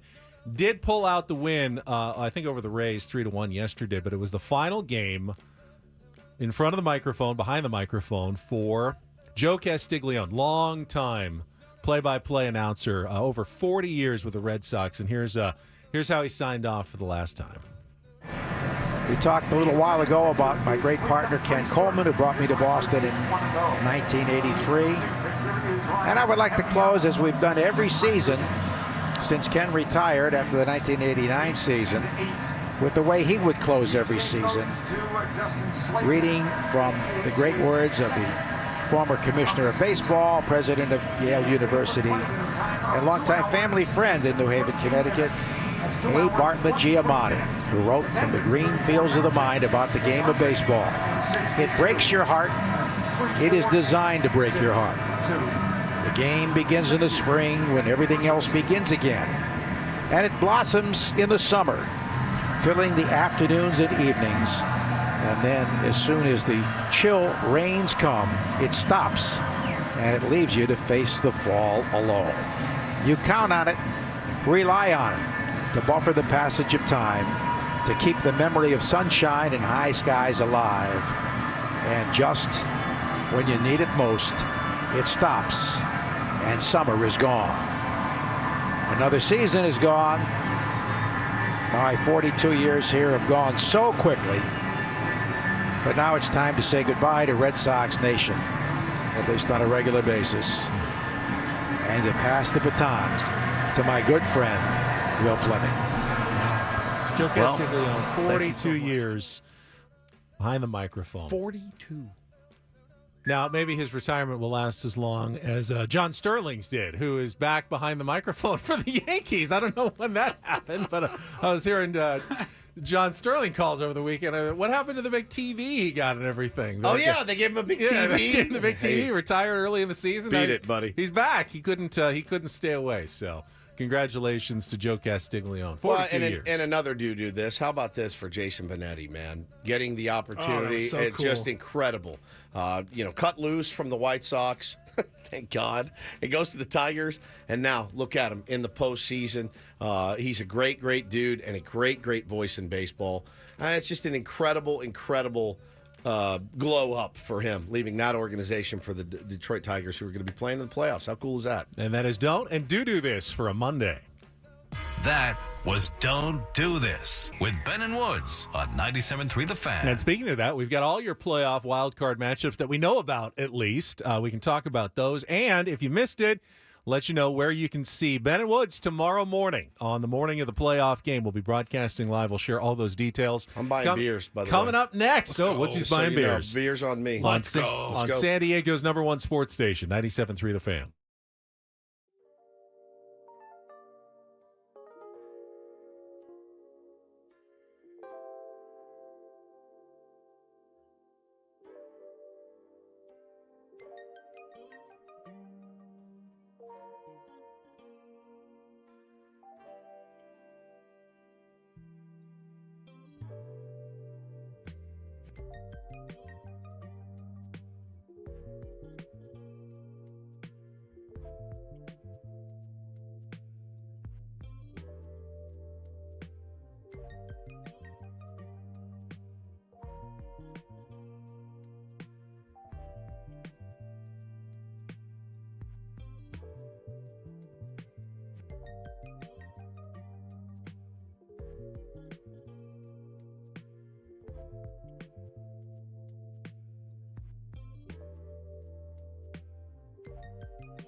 And again, Paulie just showed me the picture from Baja Rick's. Benny's pulling up the name of it. We'll be there tomorrow, right? 6 a.m. Going to be 6 a.m. to 10 a.m. Baja Rick's downtown, right by the stadium. It's where we did our opening day broadcast. Was so much fun. So many Tier 1s showed up. I mentioned I'll buy beers, shots, whatever, as a nice thank you to you guys for all the support that you've given this program, not only this year, but every year. And really, you guys have helped us not have to get real jobs. So it's the least I can do. Would love to buy a round for everyone. Come on out tomorrow to Baja Rick's, 6 a.m. And we'll be out there. Probably be a little chilly at first. We'll be fine, though. And we will warm ourselves with the giant bucket of fish and meat and corn. What is it, Ben? What is it called? I'm trying to look at the menu and see what it's called. I hope it's still there. They have their seafood platters, but I feel like it was like their bucket. They had like one. I saw the platter menu section has like 4 different platters. There was one that stood amongst bucket. them. Oh, yeah. The big one, the one with the lobster. And it's unbelievable. Everything. Yeah, it was absolutely great. They got fried ice cream there that is like the best thing I've never had fried ice cream before. It was so good. Yes, Eric wants to know, are we bringing merch tomorrow? Yes. We'll bring some T-shirts. Some stickers. The 97.3 promo squad will be there. They said it's the golden sombrero bucket. Does that sound right? Might be. It might be. That does sound right. But you don't see it on the menu. I don't see it specifically right now. I'm on the website, and I'm not seeing the specific. Oh, the big Baja bucket for 2. Here it is. I don't know that that's it. I don't know. It's 4 seasoned lobster tails. Yeah, I think that's it. Baja-style shrimp, skirt steak, grilled chicken, corn on the cob. Delicious. Ranchero beans, citrus lime rice, warm flour tortillas, honey chili butter, plus 2 Caesar salads, and a fried ice cream to share. That's the one. I cannot wait. We're going to all get it in us. The big Baja bucket for 2. Cannot wait. Tomorrow morning, we made it 6 for 3 because we're moderate people like that. Right. We share one among the 3 of us, but it's technically it was still a lot. Only for 2. A lot of food. Yeah, all shows can be broadcasting live. So anytime you're downtown, it's right across from the convention center. Other side of the train tracks by the trolley stop in the gas lamp, you can find Baja Rick's Cantina. It's like up against the Omni on the Correct. third base side of Petco So like Park. within a block of the entrance of Petco Park. It is as close as you're probably going to get. If you're on your way to the game, if you're working downtown in the morning, we're going to be there all day long broadcasting live, 6 a.m. until Sammy's pregame show, which is going to be 4:38 tomorrow with a 5:38 first pitch. Starting pitching matchups yet to be announced. For the opposition, really hard to announce as we don't even know who that is. Mike Schilt played coy. He said he'll announce it today. There is a workout this afternoon. Tell you later, cuz. And the starting pitcher is scheduled to do a news conference. Don't worry about it, man. I would bet dollars to donuts that it's Dylan Cease, but it could be Michael King. It wouldn't be the biggest shock in the world if whatever the metrics they said based on the matchup and they decided Michael King might be a better matchup. Who's on track? What does it track out to? Well, Michael King was supposed to pitch yesterday and didn't. Right. So he's certainly fresh and ready to go. But it's Dylan Cease's, otherwise his turn in the rotation. He was set up to do this by pitching, last Wednesday. Yep, okay. So I don't care either way. I would certainly think it's one of those two. And then you've got Joe Musgrove in reserve. And we'll talk about the roster composition and whether does that mean Yu Darvish will pitch out of the bullpen or will it be King out of the bullpen in this first series? I guess we'll find out from Mike Schilt maybe later today. Yeah. So, anybody else just sick to their stomach, nauseous yet? Has the nausea kicked in? Yeah. Not yet for me. No? I mean, until you know who you're playing, it's hard to get that nauseous. Not really. Not at all. Because you know if you lose 2 games, you're done. And our special broadcast at Baja Rick's is presented by Santo Super Premium Additive-Free Tequila. Santo, work hard, play loud. So if you were going to buy something for our listeners, maybe a little Santo Super Premium would be perfect for tomorrow's show. Whatever's clever. Because, 6 a.m., if you start hard with the tequila, is a good way to be ready for game time at 5:38 p.m. Yeah, probably a good move. So that's the plan. All right, we got all the other matchups other than who the Padres are playing and who the Brewers are playing for the Wildcard series. We'll get into that right after a check of traffic here on 97.3 The Fan. From the 97.3 The Fan Traffic Center, here's Kelly Danick. Traffic is sponsored by AleSmith 394 Pale Ale. Just a few things to watch out for, guys. One of them is this stalled car eastbound King Freeway before the 805. It's in the center divide. Looks like it had a blowout. Also, stall reported on northbound 15 to the 163. That's been moved up to the right shoulder. And northbound 5 before Las Pulgas, a shovel reported in middle lanes. Who would love that flying through their windshield? Take it extra carefully there, northbound 5 before Las Pulgas. AleSmith 394 Pale Ale, the official rally pint of the playoffs. Watch all the San Diego postseason action at the AleSmith Tasting Room in Miramar with game day specials on 394 and more. Root for the home team with other fans while enjoying the game with sound. Don't miss out. I'm Kelly Danik with Ben & Woods, San Diego's #1 sports station, 97.3 The Fan. So just like we know the Padres won't be facing the Diamondbacks. If the Diamondbacks get in, they're going to Milwaukee. The Brewers know they won't be facing the Braves. If the Braves get in, they're definitely coming to San Diego. The Mets could be going either place. They were just in Milwaukee. If they sweep the doubleheader today, they're going to San Diego. But if they split, they're going back to Milwaukee to face the Brewers again. So those are your potential NL matchups. The AL, though, is set, and it'll be the Tigers and the Astros in one wild card series. I mean, think about the storyline there. A.J. Hinch, their former manager, going up against the team that, cheated and banging on trash cans, and A.J. was, much maligned. He took the rap.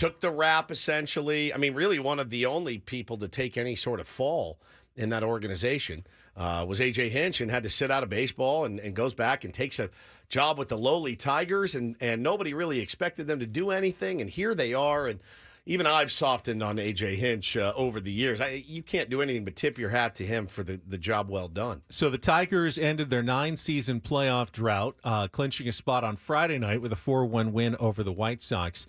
If you go back to August 11th, according to Fangraphs, after they had traded away Jack Flaherty and a couple other players at the deadline, the Tigers had a 0.2% chance to make the playoffs. August 11th. On August 11th. 0.2. That means they had a 99.8% chance of not making the playoffs. What an incredible turnaround for the Tigers. I knew it was bad. I had no idea it was that bad, Benny. Yeah, they played really well. It also took a complete collapse by the Minnesota Twins, who finished... they were 12-25 at least through Friday when they were eliminated.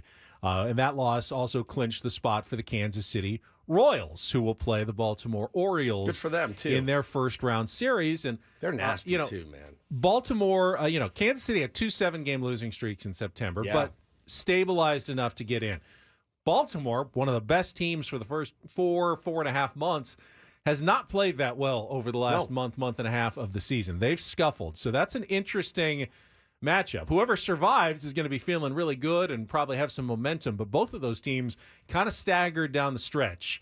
So that's the other series. The Tigers, meanwhile, they have Skubal starting that series against the Astros, the Triple Crown pitching winner in the American League, and probably the last person the Astros were hoping to have to face in their first playoff game in a best-of-3 series. He pitches like he can pitch. Astros maybe down 1-0 and have to win 2 straight. Now they're at home, and they got plenty of depth on their pitching staff, so they absolutely can win that series. But I saw, Jeff Passan picked Houston to get to the World Series. They got to get through the Tigers first, and they got to get through Skubal in that first game, possibly, if they even want to make it to the American League Division Series.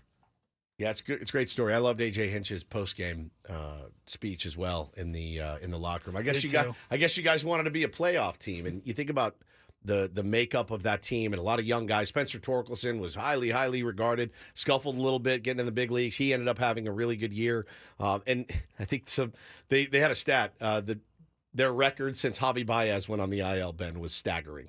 Like, since he was out of the lineup, their $25 million a year player, or whatever he makes, it's a ton. As soon as he got out of the lineup, they started to roll. So it is it's a huge testament to AJ and the rest of those guys, man. They're a fun team to watch, and they don't know what they don't know. They don't know that they're not supposed to be there right now. And going to go up against a really worthy adversary in the Houston Astros as well. While the Tigers were clinching on Friday night with their win, the Padres clinched home field advantage on Friday night with a 5-3 win over the Arizona Diamondbacks, coupled with the Mets losing to the Brewers in the first game of that series.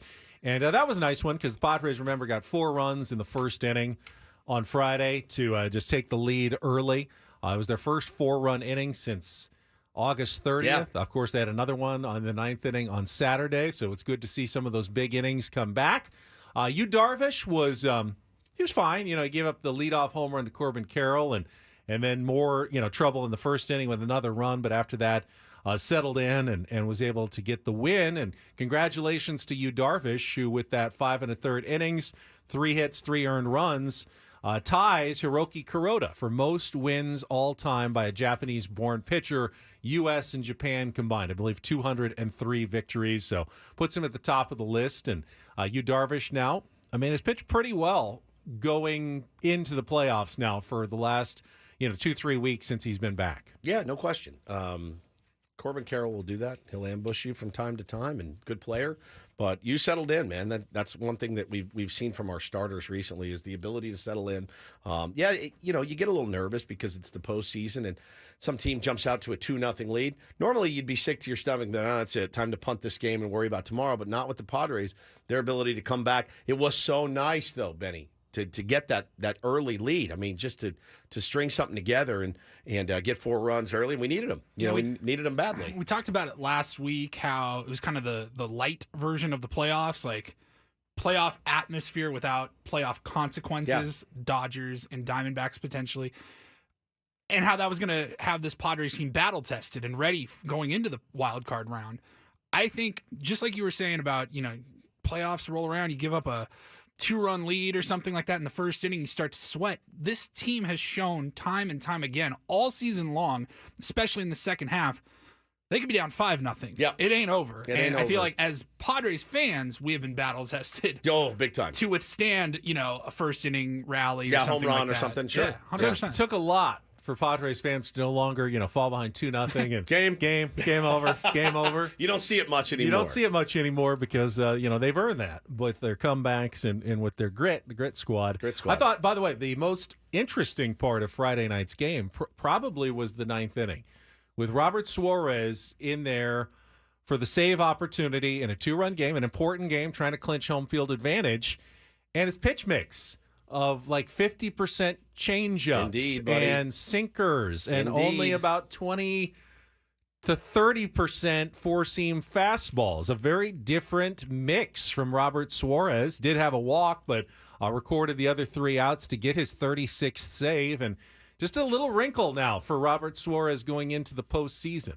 And what did you think about Suarez and his new look on Friday night? I loved it, and he's not a guy that I've ever been in here beating my chest and banging the table saying he's got to go, he's got to go. He's going to get big leverage, high leverage innings for this team. It could come in the 7th, it could come in the 8th, could come in the 9th like it did on Friday night. I have a lot of confidence in him, as everybody on that team does as well.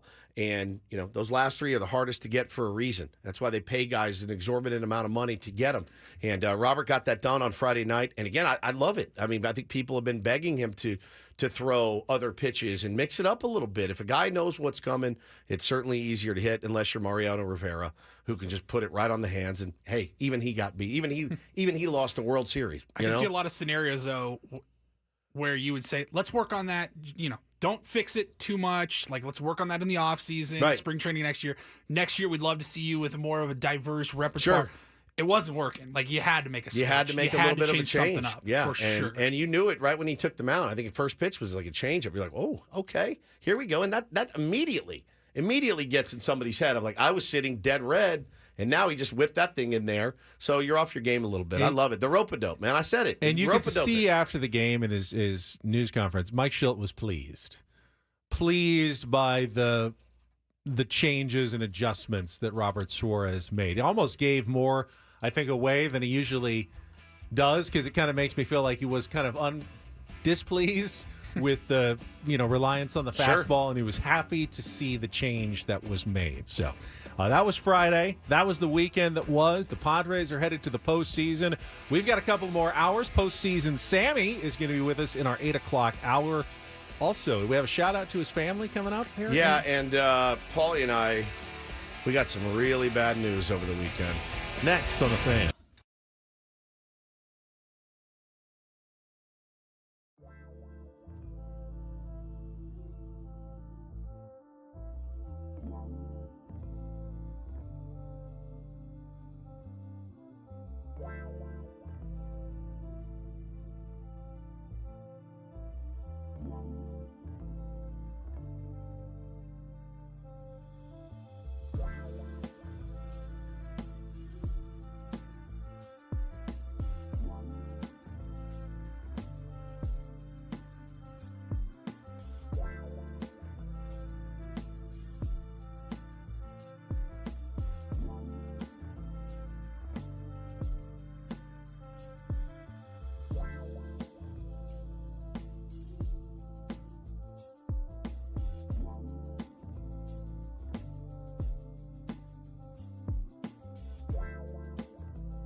Well, we are halfway home on a Monday. Ben and Woods, 97.3, The Fan. Such a honor and pleasure to be here with you this morning on a very foggy day out here in San Diego. I feel like it'll burn off. Usually does. I'm Woodsy. That's Paul Rindo, the executive producer. Good morning, Paulie. Good morning. Benjamin Higgins, your friendly neighborhood sports anchor, joins us as well. Good morning to you, Benjamin. Good morning, everybody. And I feel like it is a good morning. I do, too. Great mood. Vibes are high in here. Certainly. Some sad news to report coming up. I think we'll do that at 8:20. We've got a list now, like the trifecta, essentially. Deaths that come in threes, yeah, unfortunately. Yeah, man. And one of them got me real good last night, and you can probably guess who it is. But first, I wanted to tell everybody out there, obviously, it's a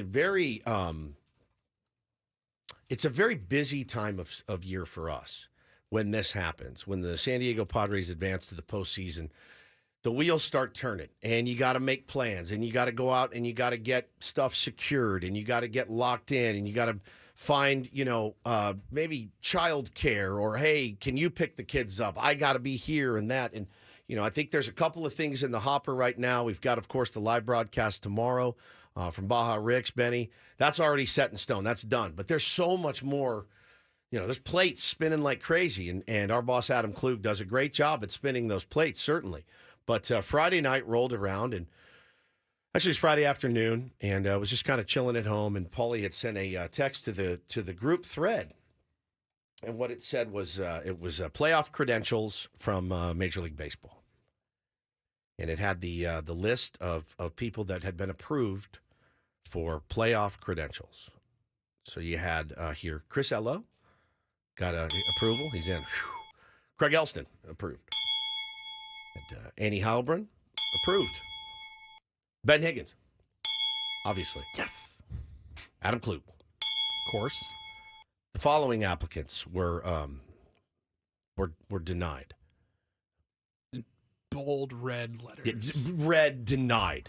If you read it, it sounded like this. Denied. Paul Rindle. Matt Scraby. Braden Suprenant. And Stephen Woods. Ouch. So, what did we do? I guess I'll just go F myself. How about that? So I got that, and I went, huh. Okay. Now, is Chris Ello back from his vacation yet? He is. I believe today he's back in with the scene. Make sure his credentials. What a nice surprise! What a nice surprise to come back to after a 2-week cruise. Am I in? Oh, cool. All right. Well, it's good to be back. You're done. You're taken care of. I know you want to read something into this. I think ultimately it just means that Major League Baseball hates me. Yes. Yeah. And likes me. And hates Paul. Rob Manfred was personally checking off every market's credential requests. Oh, when he got to San Diego. Running mouth. Don't you want to wear it as a badge of honor that you got denied? Isn't that? You've been banned from Major League Baseball. I mean, that's edgy. That's pretty hard. That's edgy. Yeah. Mm-hmm. You've been denied.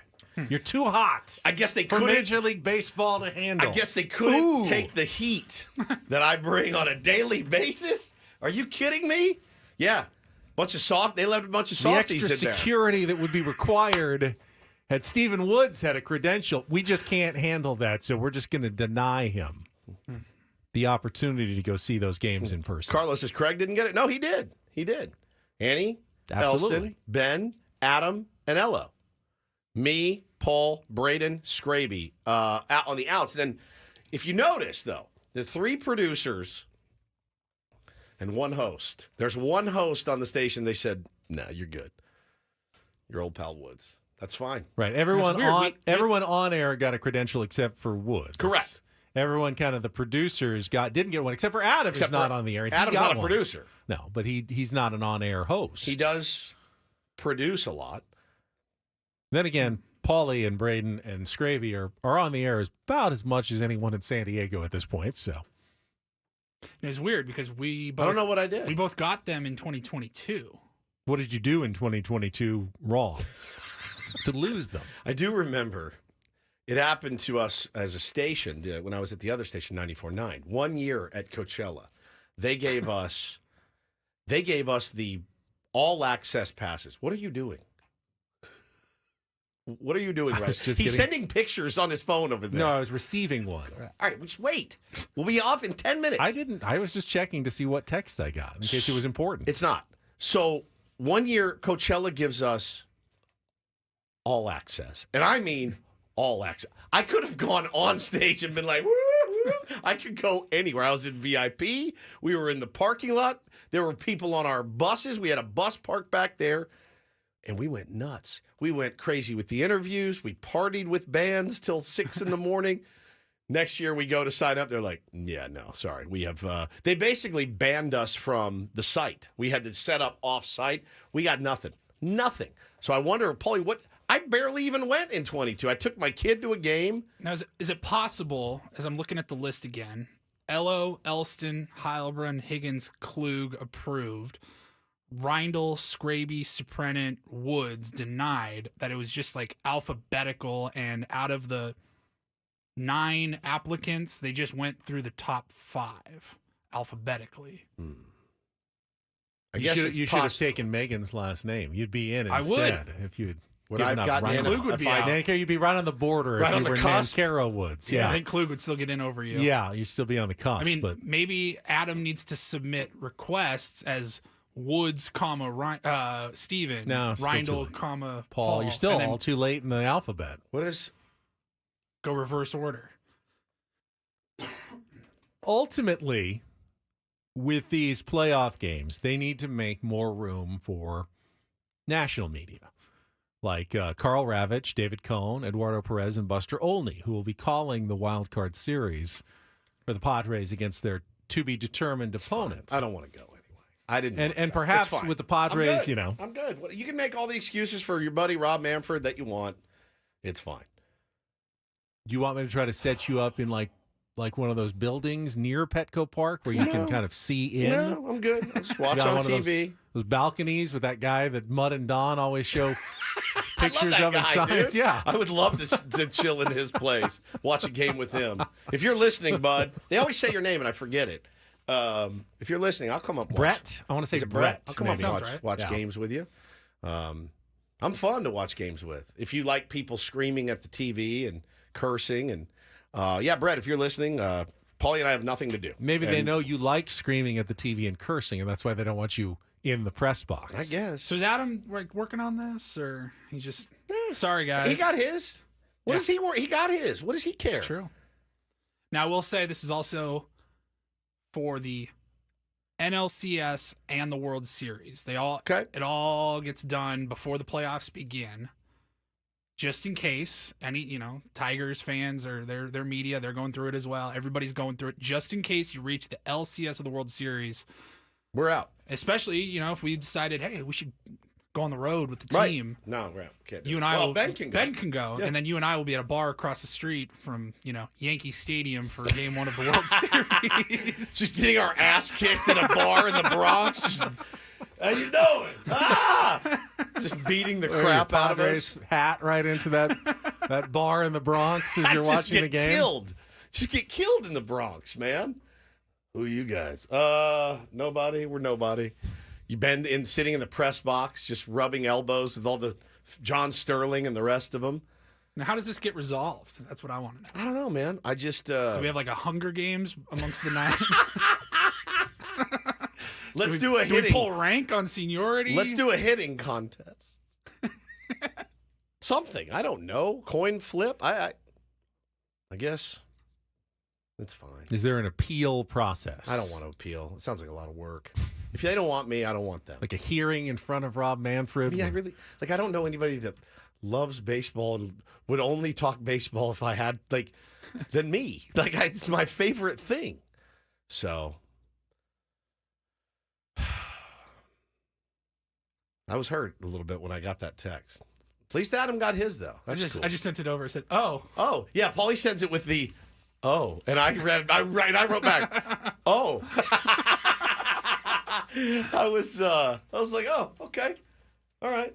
Well, hope you guys, Ben, let me just say this to you. Do you want me to text you updates Please. from inside the ballpark? No, I just really want you I want you to have the best time ever. Thanks. Okay? I hope this playoff experience for you is phenomenal. I would just like to say, if the Padres do make it to the NLCS and please, God willing, the World Series, I will just be taking those 2 weeks off because I can't cover the games. I don't know how we can work. The irony for me is that with games usually starting around 4 or 5, I'm usually in bed. And I'm usually on television somewhere outside the ballpark on Channel 10 doing the games, and I rarely get to go in and actually enjoy them. Because I'm always working. You, Scraby, and Braden go to a gentleman's club. And just go nuts and have the greatest time. Yeah, we'll just do that.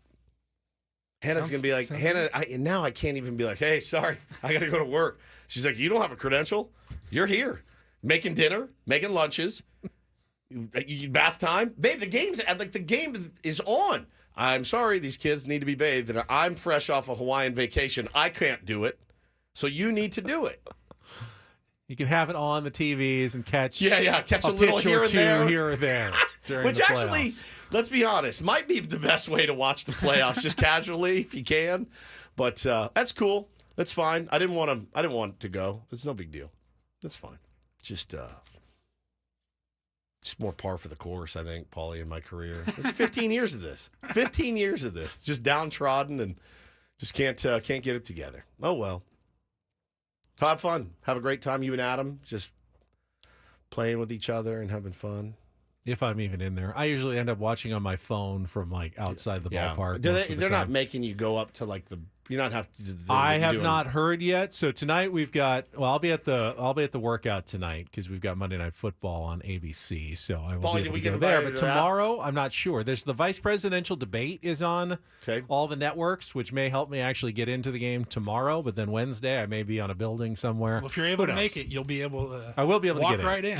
Yeah, walk right in. And technically, you guys can get into the Wildcard series. Oh, thank you guys so much. Did throw us a bone. MM McKee says, do you all watch from the Odyssey Suite with credentials or the press pass? No, we are not allowed near the Odyssey Suite during the playoffs. That's reserved for our friends down at KSON. We were at one time, but we had Adam Jones with us. Yeah, we went in with Adam Jones. That's it. So everybody wanted to meet him. No, we're not allowed to. I'm not even allowed to knock on the door during the playoffs. It's for clients and, our friends down at KSON. So we're good. It's all good. We're fine. Everything's fine. I'm not bitter. It's great. There were multiple playoff games in 22. I have a press pass, but I didn't get a ticket. I just walked around aimlessly. Yeah. Just find a standing room spot, watch a couple innings. I guess I'll just buy some Gallagher Square tickets and just walk around.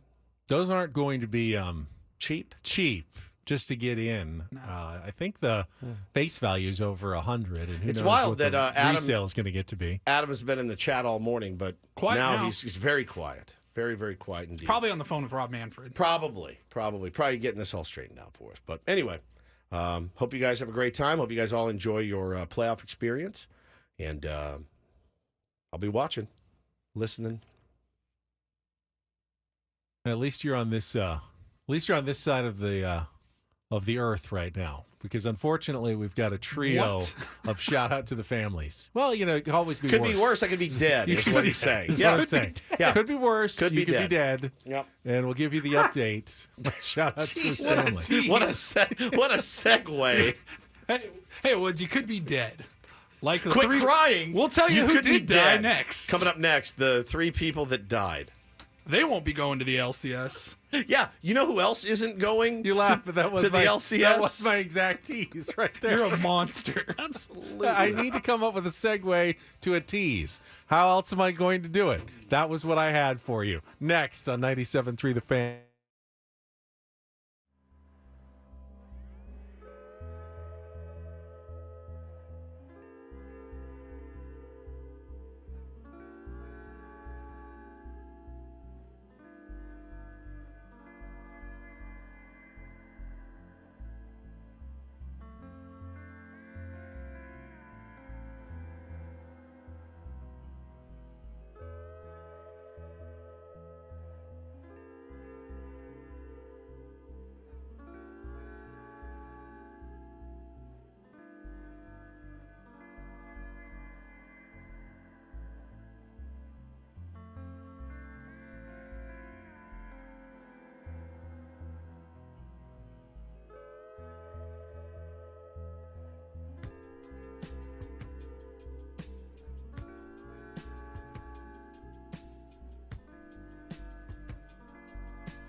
Ha-Seong Casino.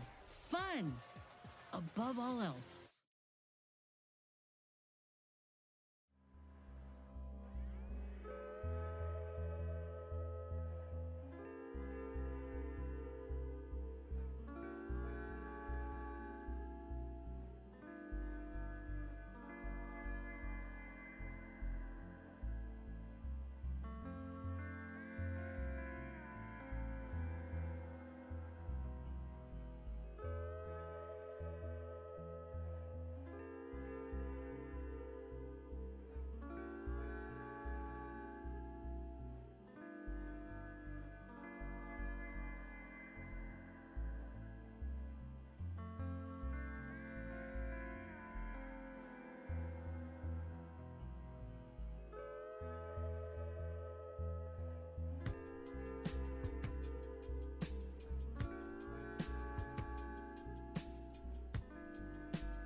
Ha-Seong Casino. Fun above all else.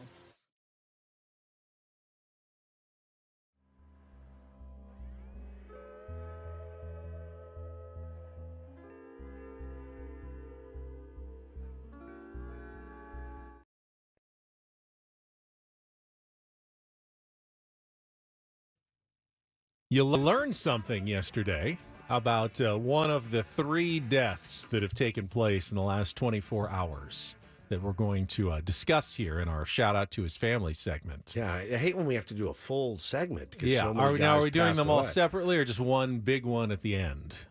I mean, they all deserve their own. We can see more Give them the whole open. unity and more peace when already things are so difficult.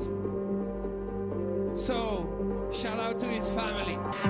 Where do you want to start here? You want to start with the most recent one? Yeah, this came one's down just this morning. breaking news So this sad. morning. That former NBA player, big man, Dikembe Mutombo, has passed away of brain cancer, I believe at the age of 56. Always kind of the cheerful soul. I mean, you remember his commercials and just, one of the fun guys of the NBA, greatest shot blocker or one of the greatest shot blockers of all time. That was the surprising news that I saw posted this morning that Dikembe Mutombo has passed away. Brain cancer. Yeah, brain cancer. I had no idea. No, I not realized that he was ailing at all. It's obviously touches home in our house. Just a very, very sad disease and very, very tough. Man, I did not know that. Adam says he was diagnosed a few years ago. I must have missed that entirely. Seth Davis says, truly one of the most beautiful people ever to walk this earth. May his memory be a blessing. For Dikembe Mutombo. The finger, man. The wag. Oh, so good, man. So good. You saw Manny hit the finger the other night. Did you see that? It was, I think they were trying to double him off or something, and he was running back to first, and he gave the finger. I mean, the finger wag is like, it's in all of us. We've all done it. Everybody's done it. Playing pickup basketball? No. It's so good. Rest in peace, King, to Dikembe Mutombo. Taggart, our buddy Taggart. What was his real name? Beverly Hills Cop, Taggart? And Midnight Run. Watched Midnight Run on Saturday with Bo. Loves that movie. And what was his name? John Ashton. John Ashton. Great dude. Got a phone call years ago. Was at home, and there was a guy we worked with on the other station. Said, hey, come on down to this celebrity golf tournament. There's some people down here. All right, so I cruised down there, and the guy I was most excited to meet was Taggart. The guy that played Taggart, John Ashton. Was he from here? Did he live here? Because he was always around at these celebrity golf tournaments here in town. So he might have been a San Diego resident, but he was such a good actor. Great in Midnight Run. Great, of course, in Beverly Hills Cop. He passed away over the weekend as well. And then the one that got me last night pretty good was the great Chris Christopherson, 88 years old, passed away yesterday. And that one kind of stung because I tweeted, some people really should be allowed to live forever. And I think that would encapsulate Chris Christopherson, who had one of the greatest, when you die, you look back at what you've done, what you've accomplished, and go, all right, well, I mean, I probably could have done more, or maybe I should have done a little less. With Chris Christopherson, Benny, you talk about his accomplishments. They are so robust. He was a Rhodes Scholar, number one. At Pomona College, where I went to college as well. One of probably the most famous alumnus of Pomona College. Well, you and him duking it out? Well, I mean, living alumnus, that was him, but now maybe he passes the mantle on to me now. It's a solemn responsibility because I don't think I anywhere near match up to Chris Christopherson and what he's been able to do in his life. You don't think so? No. No, Rhodes Scholar means it's basically you get a scholarship to go to Oxford in England. Studied and writing. Continue your studies, writing in England. So he did that, and then... Now, I wonder, so with you guys being probably the two most famous alumni, do you think he donated more than the generous, what was it, $50 that you donated? $100 last year when you sat down and made your $100 donation. Right. Who do you think? Well, I think he's made a lot more than I have too. So proportionally, maybe me. I don't know, same. depending on how much he's given and made. I mean, not obviously, country singer was probably best known for that, but songwriter and also a lot of acting roles as well. Stars Born for Chris man. Christopherson. So there's a couple of great Chris Christopherson stories going around. One I will avoid like the plague. The next one, though, you ever heard the song "Sunday Morning Coming Down"? One of the best country songs ever written. He wrote it, and he wanted Johnny Cash to sing it. And when you heard Johnny Cash sing it, you went, yep, that makes perfect sense. And Chris was trying like mad to get this song to Johnny Cash. He took a job as a janitor at Columbia Records, man, just hoping to run into Johnny Cash so he could say, dude, sing this song that I've written for you. It's going to be a huge hit, and I wrote it for you. Couldn't ever meet him. Chris Christopherson was a helicopter pilot. And one day on a exercise. He was out doing an exercise in the helicopter. He goes, that's Johnny Cash's house. I'm landing. And he landed in his backyard. And Johnny Cash was so impressed with this young man's delusion, I guess you would say. Like, he's like, all right, give me the song. And went and recorded it. They became longtime friends. Eventually joined the Highwaymen. And I think what made me the saddest is that there's just one Highwayman left, and it's Willie Nelson.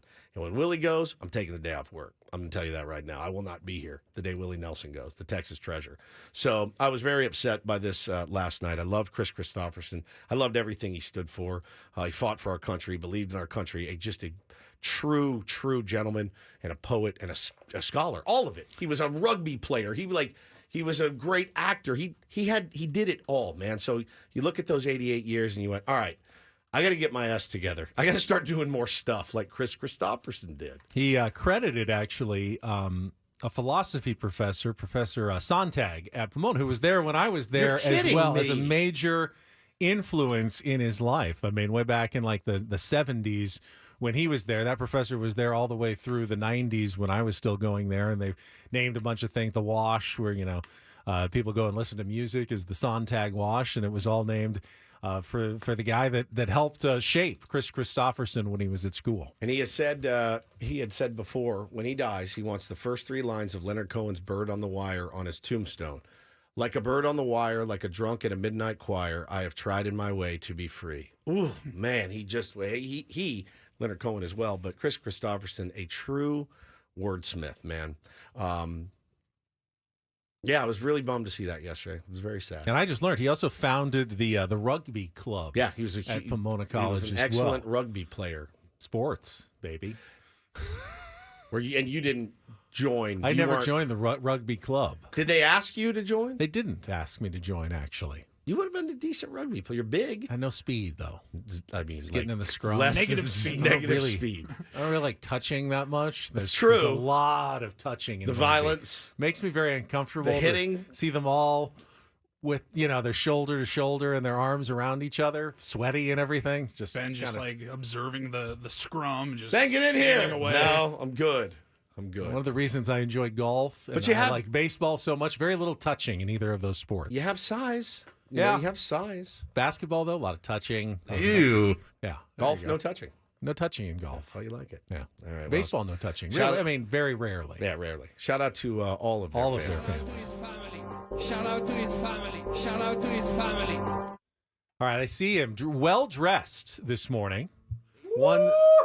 Sam Levitt. Looking sharp. Postseason Sammy looking sharp for the playoffs. He is going to be joining us to talk Padres in the postseason coming up next. Don't go away. It's Ben and Woods on San Diego's #1 sports station, 97.3 The Fan.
Sammy Levitt in studio, going to join us here in just a minute or two. And, obviously, I think the hardest part about October is the not knowing. You could be signing up for as many as 22 games if every series went the distance.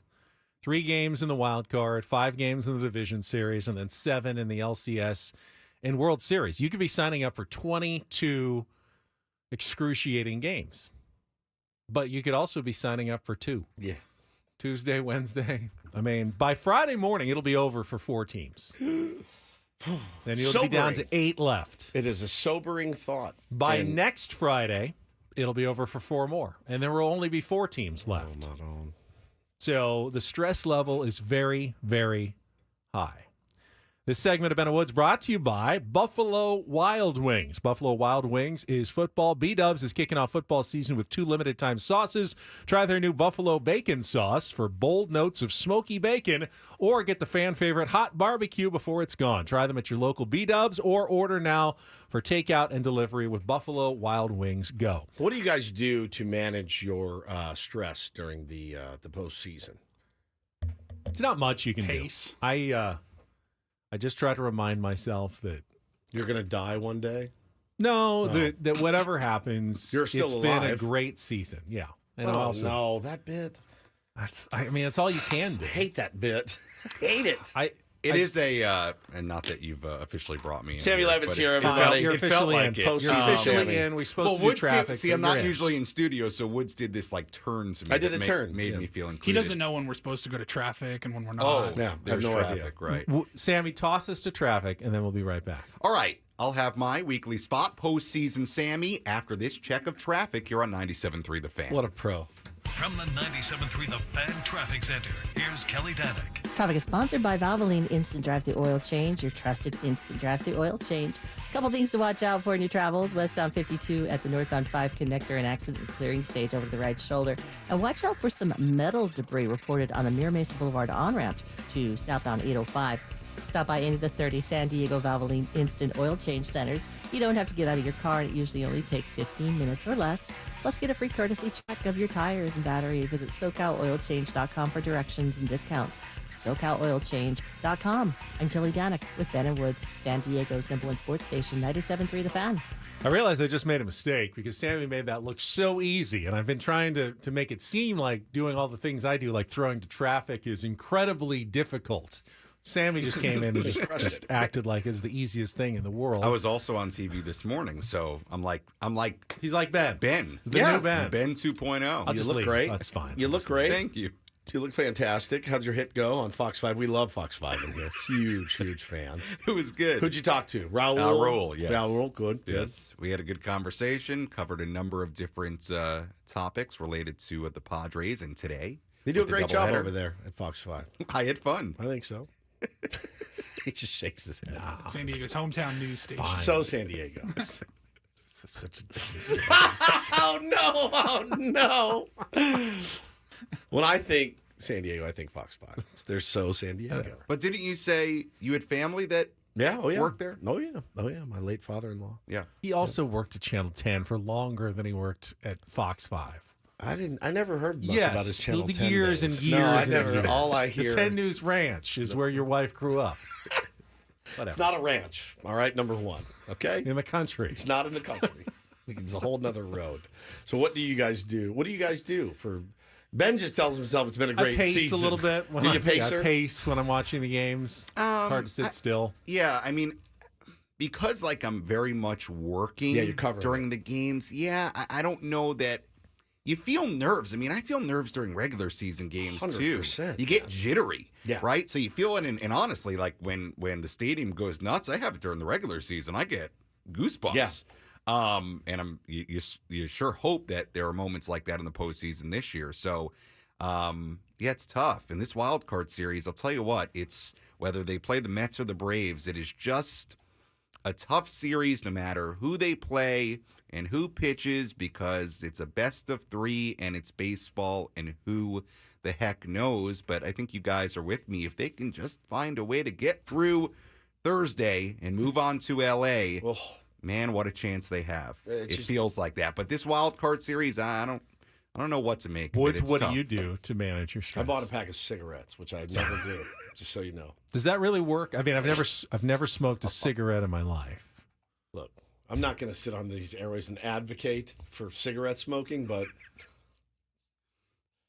I'll just put it this way. It's desperate times call for desperate measures. Me and Ha-Seong Kim. When's the last time you had a cigarette? Oh, it's been forever. Months. So and months. 2022, there was no cigarette. No, there was. Oh, yeah.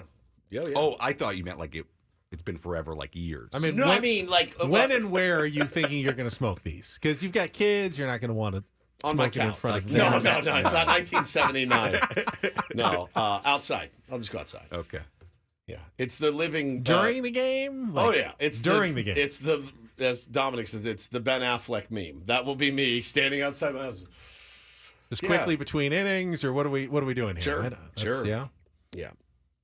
Whatever. Out in the cul-de-sac. Maybe out in the cul-de-sac, maybe out on the front porch, but yeah. Or if I'm at the I didn't get credentials, so maybe if I'm at a bar or something. I didn't see your name on the list. Are you going to get to go to the playoff games? Did you see that list? What list? You weren't listening earlier. Yeah. I wasn't. I'm credential sorry. approval and denials. For the station. Denied. Really? Me and Woods are out. Approved. Wow. Ben, Adam, Denied. Craig, Approved. Annie, they're in. I would imagine Hello. I'm approved some way somehow. Some way. Yes, somehow I'm not that worried about it. But I'm sorry about that. I wonder if Mud and Don get approved because they don't have anything to do. They're done for the season. Yeah, that's a good question. No more TV games. They're just 22. They taking were up chairs. They're just in the owner's box. Yeah, they were in some fancy seats. I saw them at least a couple of times in 22. Hammered, having the time But of their that's lives. Don. I mean, no offense to you guys. That's Don and Mud. No question. Obviously. No question. I don't expect an email that says denied. Don Orsillo, Mark Grant. No chance. Even though technically they're not working. Adam says in the chat, I'm obviously working to get the credential situation resolved. You don't have to, man. It's fine. You got yours. That's all that matters. Leaders eat last, except here. They eat first, and then we'll eat last. And John and Tammy. That's it. John, Tammy, leaders, and then Ben, Craig, Annie. Ben, Craig, Annie, L.O. Now I have And to then- listen. I'm totally lost. I didn't listen to Paul, this earlier. So then we can eat after. Adam, John. I'll be eating at Baja Rick's watching the game Yeah, on TV. I guess. maybe both. By the way, I will definitely be at Baja Rick's tomorrow morning. Awesome. Now Sammy will be I there? don't need to be back at the ballpark till later, but I'll do 2 trips to downtown tomorrow. So leaders eat last, except for Adam, and then Ben, and then Craig, and Annie, and then L.O., John, Tammy. Who else? Maybe they were concerned about the no smoking policy at Petco I don't Park, and that's I why don't- they didn't approve you. Can I defend Adam? Sure. For 1 second, just he will be very much in a working capacity. Like I need him for some stuff. Yeah, it's all right. Cutting. Yeah, it's fine. Posting. It's all good. I got my Marlboros. That's all I need, apparently, for the playoff run. I don't know how much you guys care about Mad Dog Russo's. I don't. Don't even. I don't want to see it. Oh, I don't I like wanna see Mad it. Dog. I don't want to see it. I don't want to see it. See, this is where this is. I had a couple. Padres over Yankees in the World Series is what he has. Is that? I don't know. No, he has. Oh Champion. my goodness! Wow. Oh, now that makes me nervous. All right. Well, hey, Okay. how about that, man? Why do we not want people 98 picking? rematch? Why Goes are we the other way. afraid Because of you people never want picking the anyone to pick you Padres? ever. You never want to be picked. Never. But never. oftentimes- No, never. You never. Okay, no one picked the Rangers last year. I will give you that. Right. No You one ne- picked the Stay Rangers. quiet. Don't be the sexy pick. Plenty of times though, La, la, people la, la, pick la, la, the la. World Series champion. No, and they that's don't. the team I've that never wins. seen it. Honestly, I've never seen. Like that doesn't get you excited. Not at that all. Somebody that covers the sport on a national level. It's Mad every Dog. day. but Mad Dog's not going to be the only person to pick on. I know. I think there are going to be a lot of people that do, and that may make everybody out there very nervous. And Why I would get you it. want? Like, But- why would you want that? Now See, the Dodgers I are just like, wanna, huh, really? I kind of want to hear this segment after it gets posted because I'm sure it's the Padres, the Padres. I don't want it. And to show you now, Alana Rizzo has the Padres losing the shocker. wild card. Oh, I'm shocked. We're reading off MLB Network here. Let me This is great radio. bring up a few things here. Ben's texting Delilah. I'm just posting that picture I just took. Can't you wait till a break? No. We're live on the social air. media. Good There's God. no such thing as waiting for a break. We are going to fight. The playoffs We're are going to break fight. this show. Let me. God. Ben's going to be in the press box at the World Series. Me and Woods are throwing stuff. We're booing him as he walks through the credential gate that we're not allowed in. From his car, harassing him. Wait, what were you posting? Picture of Mad Dog's Oh, bracket okay. that I just All right. took. It doesn't matter. It doesn't matter. It doesn't matter what Mad Dog thinks. Oh man. Let me steer. I'm going to steer the conversation. There were a few things that I wanted to bring up when I came on. I was thinking about it this morning. Number one, I hope people realize how lucky they are to have you guys, and not to toot our own horns, but the station that is so Padres focused. And now, look, this is a very different market than New York, right? Yep. By size, by number of teams. I think we all get that. But today was like, and I listen to Boomer and Gio on FAN in New York, and they're on at 3 a.m. Our time here. So, early, before you guys come on, 4 or 5 a.m. if I'm up. We'll listen to that. And big day in New York sports. The Mets have a huge doubleheader. Jets had a crushing loss. Big Knicks trade. It's a big day for the Mets. They didn't get, and this is not a knock on them. I love them, but just to show you how different it is. You're kidding. They didn't get to them until like the third segment. So just shows you like that would never happen. I can't believe the if you're a Jets Padres yesterday. fan. Can you believe it? 9 points from the Jets. This The is freaking unbelievable. Jets. Unbelievable. Just as a comparison. So I thought that was interesting. That's number unreal, one. actually. Well, that's my first point. My second point, I heard you bring up, the social media, and you were battling with people over the weekend about Arraez. It's so interesting.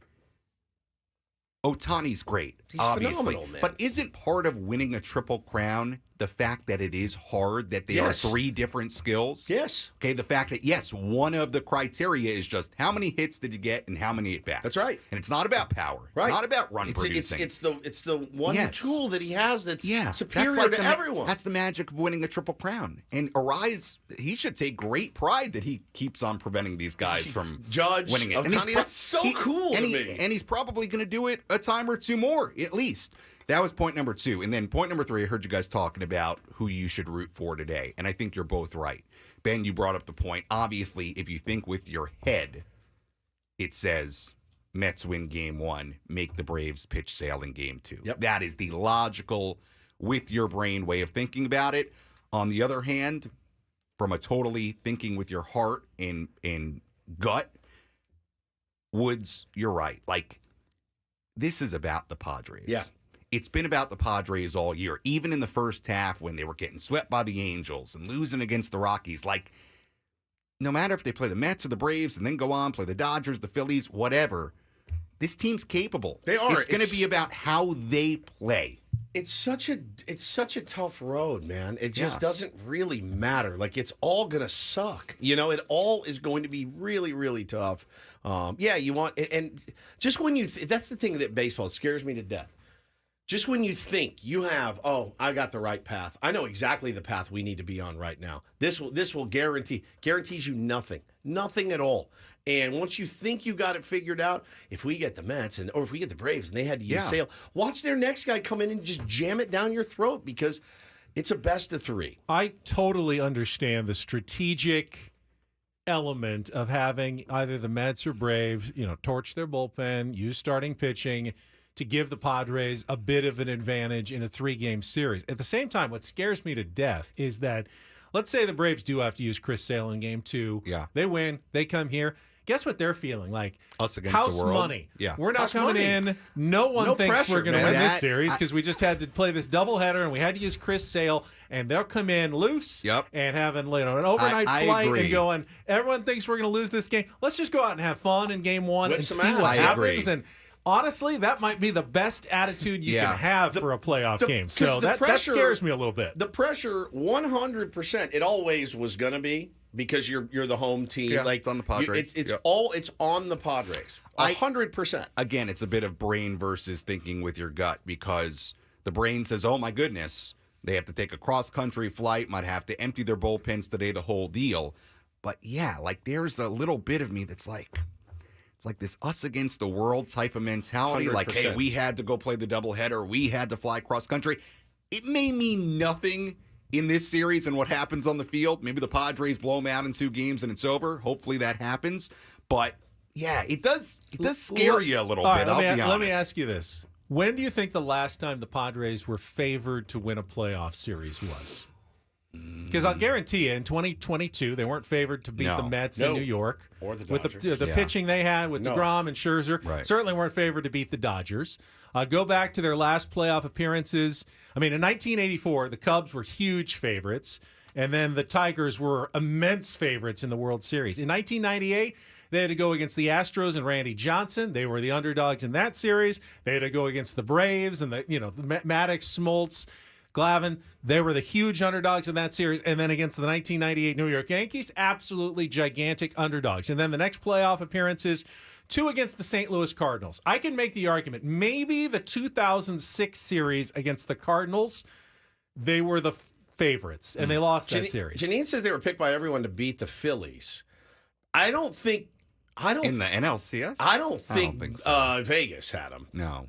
I don't think so. The I don't Padres think did have home field advantage to the Phillies with a 6 seed. That was the closest one, maybe, though, just because they had home field advantage in that series. But the Phillies were so red hot in that postseason, immensely so. But that's a good point, the Phillies. Well, if that's the point, then the only 2 series the Padres have ever been, quote unquote, maybe favored to win, they lost. They've only won playoff series as significant underdogs in their franchise history. Yeah. No, though, I don't know what Vegas says, but they're definitely favored for this wild card series, I would imagine, by something. Yeah, I'm going to check the odds. Matthew just tweeted us and said, only 2 games around the league today. What a great way to grow your game and viewers. Really well done at MLB TV. They're blacked out. Oh, no, really? I don't know where Matthew is. What do you mean? They're both games are on ESPN2. They're on ESPN2 today? They got both games on the double. But if you're trying to watch on MLB TV, you can't because it's on ESPN. I guess so. Right. Which you paid. Again, this is our whole argument. You paid for MLB TV. You can't watch it on MLB TV. I thought they're regular season games. You should be able to watch them on That's what I thought. I thought these were available. That's now, odd postseason to games me. are not. I don't know where Matthew they're both on local TVs for the Braves and the Mets. I wonder where Unless Matthew you're in one is. of those markets, One of those then markets? you have to watch it on their local channels. Sammy, you mind sticking around? We still need to talk about the postseason roster construction. Okay. We'll get to that. We can postpone the Rundle Report a little bit. Get to that. Final hour of Ben and Woods coming up next on San Diego's #1 sports station, 97.3 The Fan.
We got Sammy Levitt, postseason, and Sammy sticking around because I did want to talk about the decisions that the Padres are going to have to make in the next 24 hours as to which 26 players they want to have on their Wild Card Series roster. Now, keep in mind, you can change your rosters between series, but once you've kind of started the series, unless someone gets hurt, you're locked in.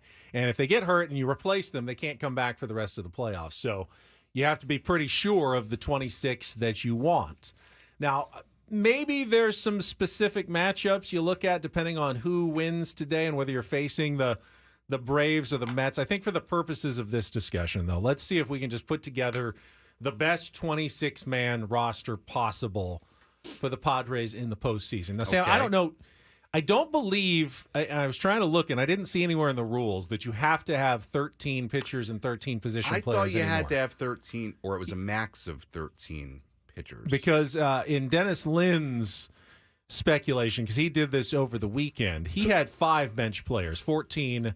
He had 14 position players and only 12 pitchers. I for think the it's a wild card max of 13 pitchers. I think that's okay, but you can have one less pitcher and add a position player. I believe so. I think it's a max of 13. I'm like 99% sure in saying that. Why would you carry 14 pitchers for a 3-game series? That doesn't make a lot of sense. Right. Most of the time in the playoffs, you're relying on your higher leverage arms anyway. You don't need all of your starters, so obviously you've got a couple of extra slots there, depending on how you use your bullpen. So we're saying 12 pitchers, 14 position probably players for this argument. That's probably the direction the Padres would want to go. So if you are constructing a bench for the Padres in the Wild Card Series, you need a backup catcher. And I think we can all agree that at this point it's Elias Diaz. Correct. So Luis Campusano's there, but probably not returning to the Padres at this point. Higgy and Diaz are in. Right. Okay. All right. Now, you've got all your regular starters, obviously. I mean, your regular starters. Arraez, Profar. Yes. Cronenworth, Tatis, Manny, Merrill. Solano is probably going to be a regular starter there as well. Bogarts.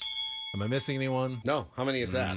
That should be 9. There's a lot of dings. It's 11. That should, plus you've got Diaz as a backup. So, who are your other backups? David Peralta clearly is going to be part of this wild card Brandon roster. Lockridge and Tyler Wade. Okay. There you go. 14. No Nick Ahmed. No. Dennis has Nick Ahmed on the team. Who does Dennis 14. not have on? Wade?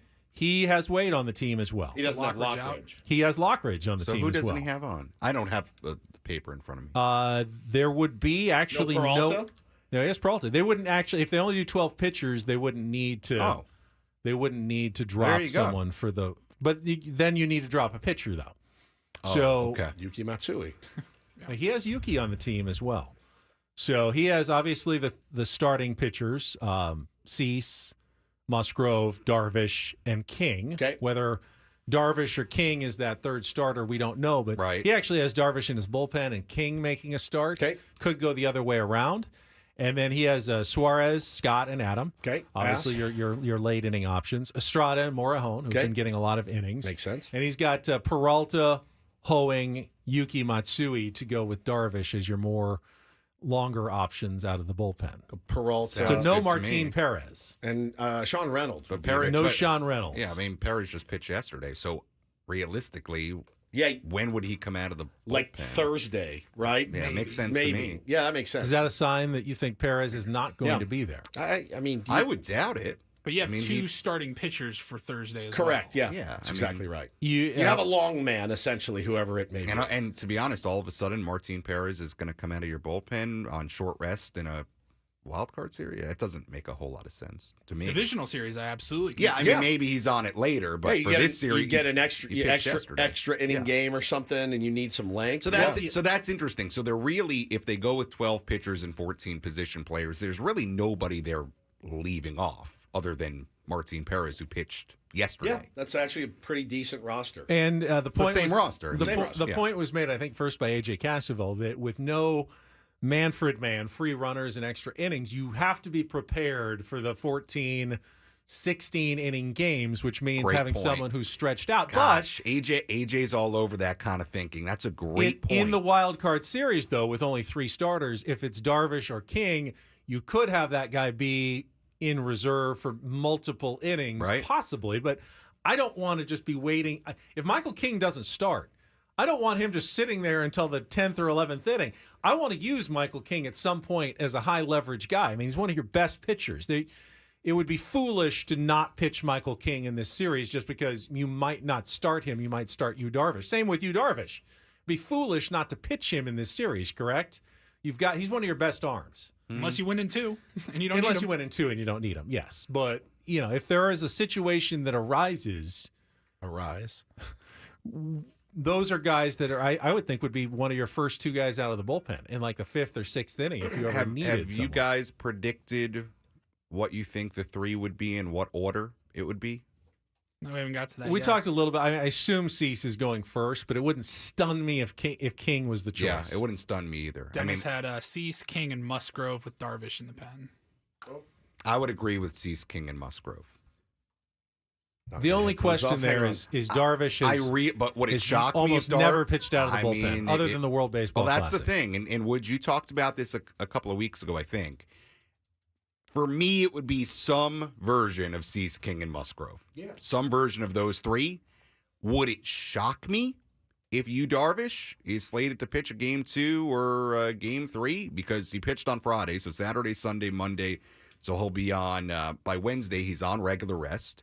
Would it shock me? It wouldn't shock me. But if it were me making the decision, I don't see how Michael King, based on what he's done, doesn't make a start for you in this series. Remember, if you do use one of those guys out of the bullpen, Darvish or King, you'll probably want to use him Tuesday because that would be the person who's ticketed to start on Saturday against the Dodgers in L.A. if you do make it to the division series because everyone else would be on short rest. So you do need to save one of those guys potentially to pitch on Saturday as your starter for game 1 of that series.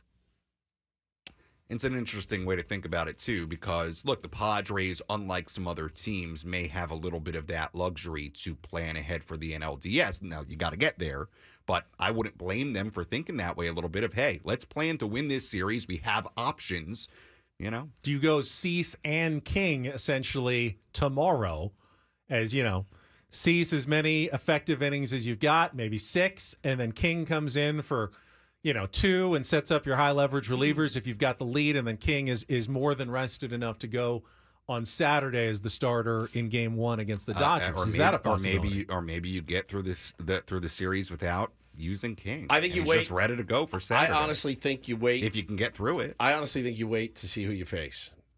Michael King. Here's the numbers, right? Michael King, 0-1 record against the Mets, 2.12 ERA, 22 Ks, 1 save.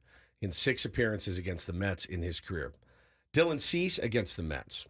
Not as good. Lindor has owned him. 0-3, 688 in his career against the Mets in 3 starts. Michael King against the Braves. Not allowed any runs on 1 hit, 1 walk, 3 strikeouts in 3 2/3 innings against the Braves. Dylan Cease against the Braves. Is 2-0 with a 3.60 ERA, 22 Ks in 3 appearances. Had a rough one against the Braves back in May. Had a really, really nice one with 11 Ks against them in July. So does that have anything to do with it? Maybe. I have no idea. I feel pretty confident in any one of those guys. It's a really good feeling to go, yeah, I mean, whoever you want to run out there, I feel pretty good. I think the only one you'd look at is maybe Cease against the Mets. Not so great, but you got to figure it out at some point. And if you acquired him to be your game 1 starter, maybe he starts game 1. I don't know that I necessarily go nuts with I've got to get Michael King in. I've got to, unless we're going to give him a start. I don't know that I have to be like, let's wedge him in. Ben, you said get him in for a couple innings and set up your high leverage relievers, but you have high leverage relievers. That's what they're there for. I mean, I think it's only if you have to pull somebody in 3 innings. Yeah, or something. I think it's if it's a guy goes you're out down, you're chasing 3. He doesn't have it. Right. He doesn't have it. Then you. I agree you with that. I think if King is not slated to start one of these 3 games, I think you would try to get through this series without using him and have him ready for Saturday. If he is, though, is it possible that you don't? But even you may have to. I mean, it might be an emergency. You don't put Yu Darvish on the roster. No. for the first 3 games. I don't think you can because risk. you know he's going to pitch on Saturday. For who though? Like who are you? Perez. No. You wouldn't keep Perez and not put you on. You do like Sean Reynolds or something, a big power arm out of the bullpen. But then you because don't Perez would be doing what you would do. Correct. Long relief or whatever. But I think you get another power arm. It would look. That feels like you're tempting fate to say we've got 4 starters. We're just going to go ahead and leave one off because he's throwing game 1 against the Dodgers. I just think I feel like you're like, oh, really? Okay. That's a little arrogance of you. You've got to do everything you can to win this series. Correct. If it goes 3 games, whatever, all hands on deck. If they end up using, like you and Michael King late in the series, you might have to start Martin Perez in game 1 against the Dodgers. I know. Which isn't ideal, obviously, but you have to win this series or you go home. So you got to win tomorrow. Much of a win choice. tomorrow, no matter who it is. Obviously. I also think there's like a very simple way of thinking about it of would you play this series without Michael King pitching in this series? And what would that look like if you lost this series? If things go right. If things go right and they fall the right way. No. If you can win the series without him and he's going to start Saturday, fine. That's probably like best case scenario. Captain obvious here. If you could win in 2 games and give your bullpen 2 days off and only use 2 starters and have your choice of whether you want to start King or Darvish or even Musgrove or Darvish in game 1 against the Dodgers. Ooh, that is a great best case scenario. Then you have 2 starting pitchers on as much rest as the Dodgers staff. Yeah.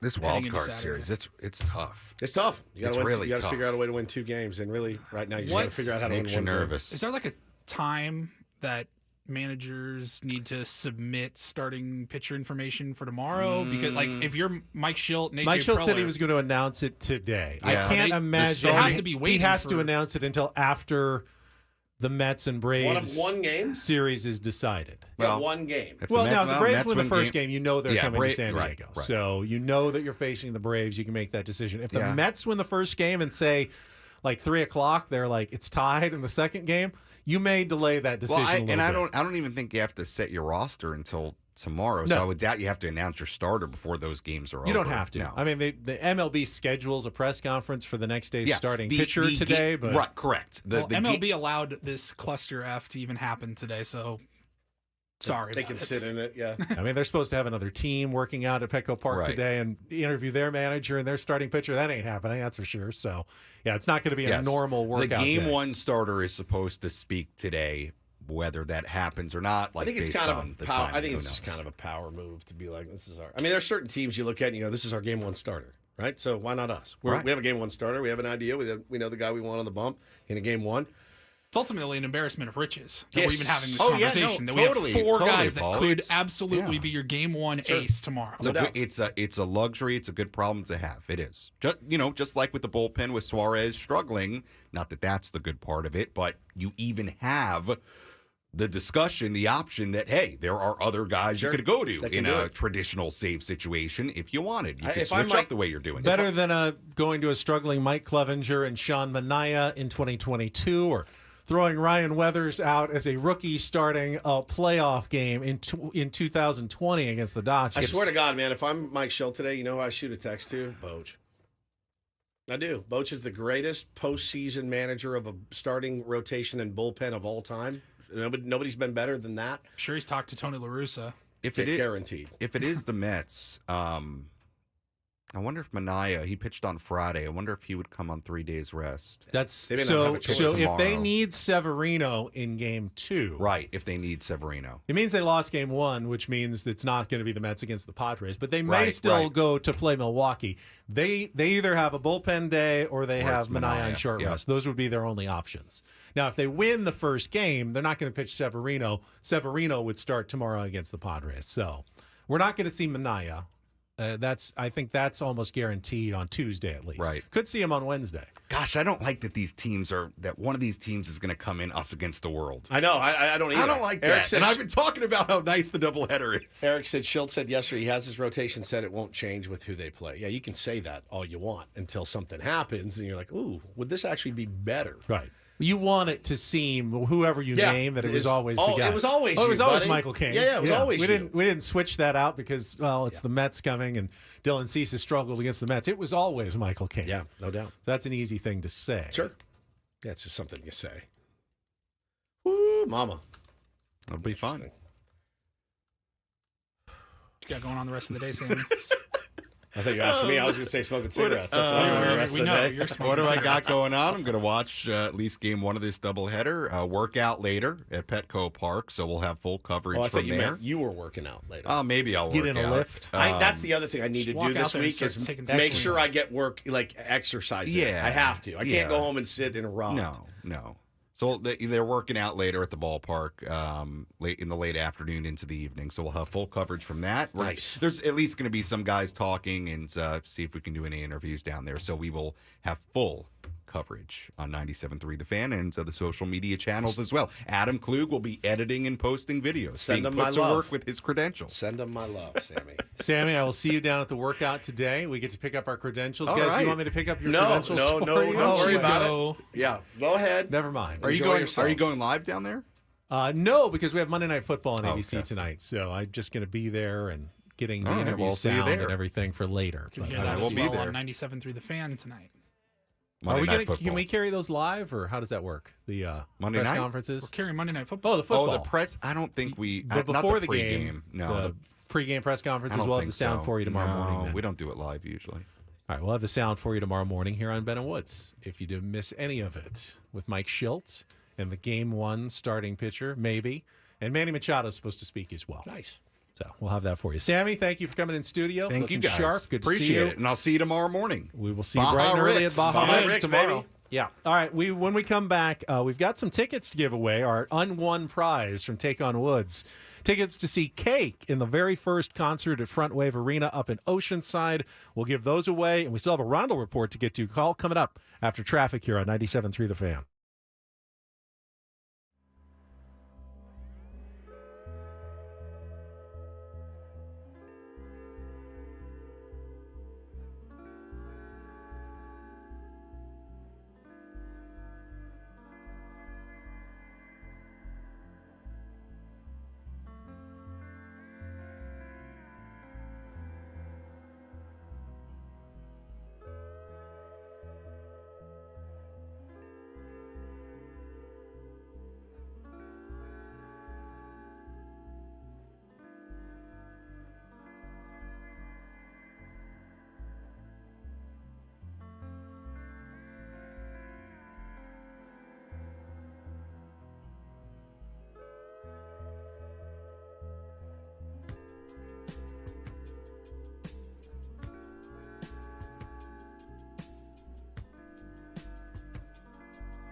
line. All right, here we go.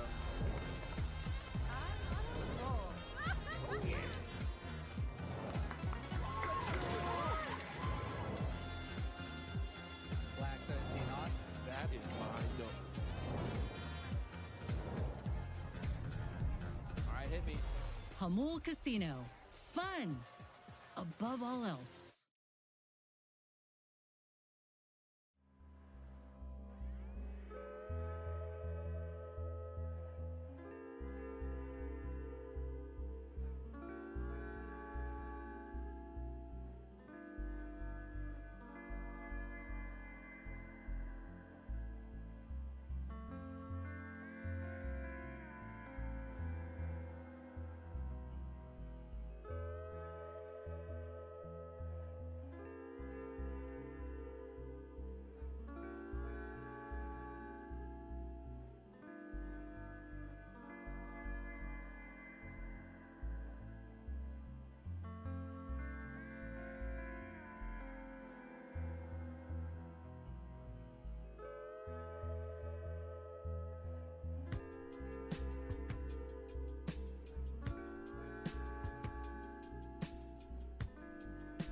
Winner, one line winner, take the job, pay the line. All right, here we go.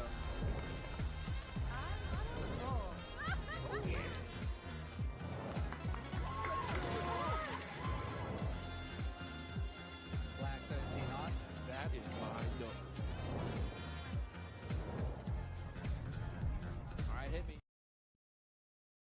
All right, again, the scenarios for today, if you missed it earlier. The Mets and Braves will play a doubleheader at the top of the hour. Game one, the winner is in the postseason. If the same team wins both games, the Arizona Diamondbacks are in the playoffs and headed to Milwaukee. To face the Brewers. Okay. If they split the two games, then both the Mets and Braves are in the postseason. Arizona is out, and the Braves would be headed to San Diego, and the Mets would go to Milwaukee. The only way the Mets come to Petco Park tomorrow is if they win both games today in the doubleheader. So odds are 75, 80% that it's going to be the Atlanta Braves who are the opponent for the San Diego Padres, but we won't know that for sure until at least after Game 1 and possibly until after Game 2. And, of course, if you're a Padres fan and you think you're facing the Braves, you'd love them to have to burn as much starting pitching and bullpen as possible. That would mean losing the first game and pitching Chris Sale in the second game, rendering him likely unavailable for the entire 3-game series at Petco Park.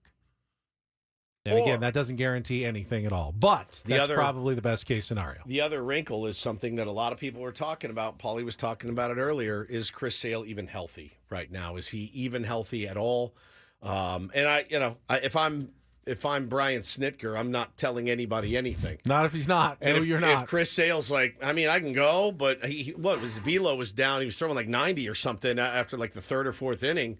And came off the mound, I guess, in his last appearance. And they were talking about velo drop. Okay, like I mean, at this point, just give me who you got, and let's go out and beat him. Max Fried is no joke either. He's no joke. Pitched really well his last time out. Reynaldo Lopez is no joke. I mean, they're a good team that knows how to win too, Benny. Those guys have been there before, a lot of them. So yeah, man, it's the playoffs, and the oldest cliche in the book is, if you want to be the best, you have to beat the best. And the Dodgers, no joke. I mean, these are the Phillies, no joke. These are really, really good baseball teams with some very feared players on them. We have that too, though. And so I'm just ready to get this thing going. Yeah, there are no bad teams left. God, no.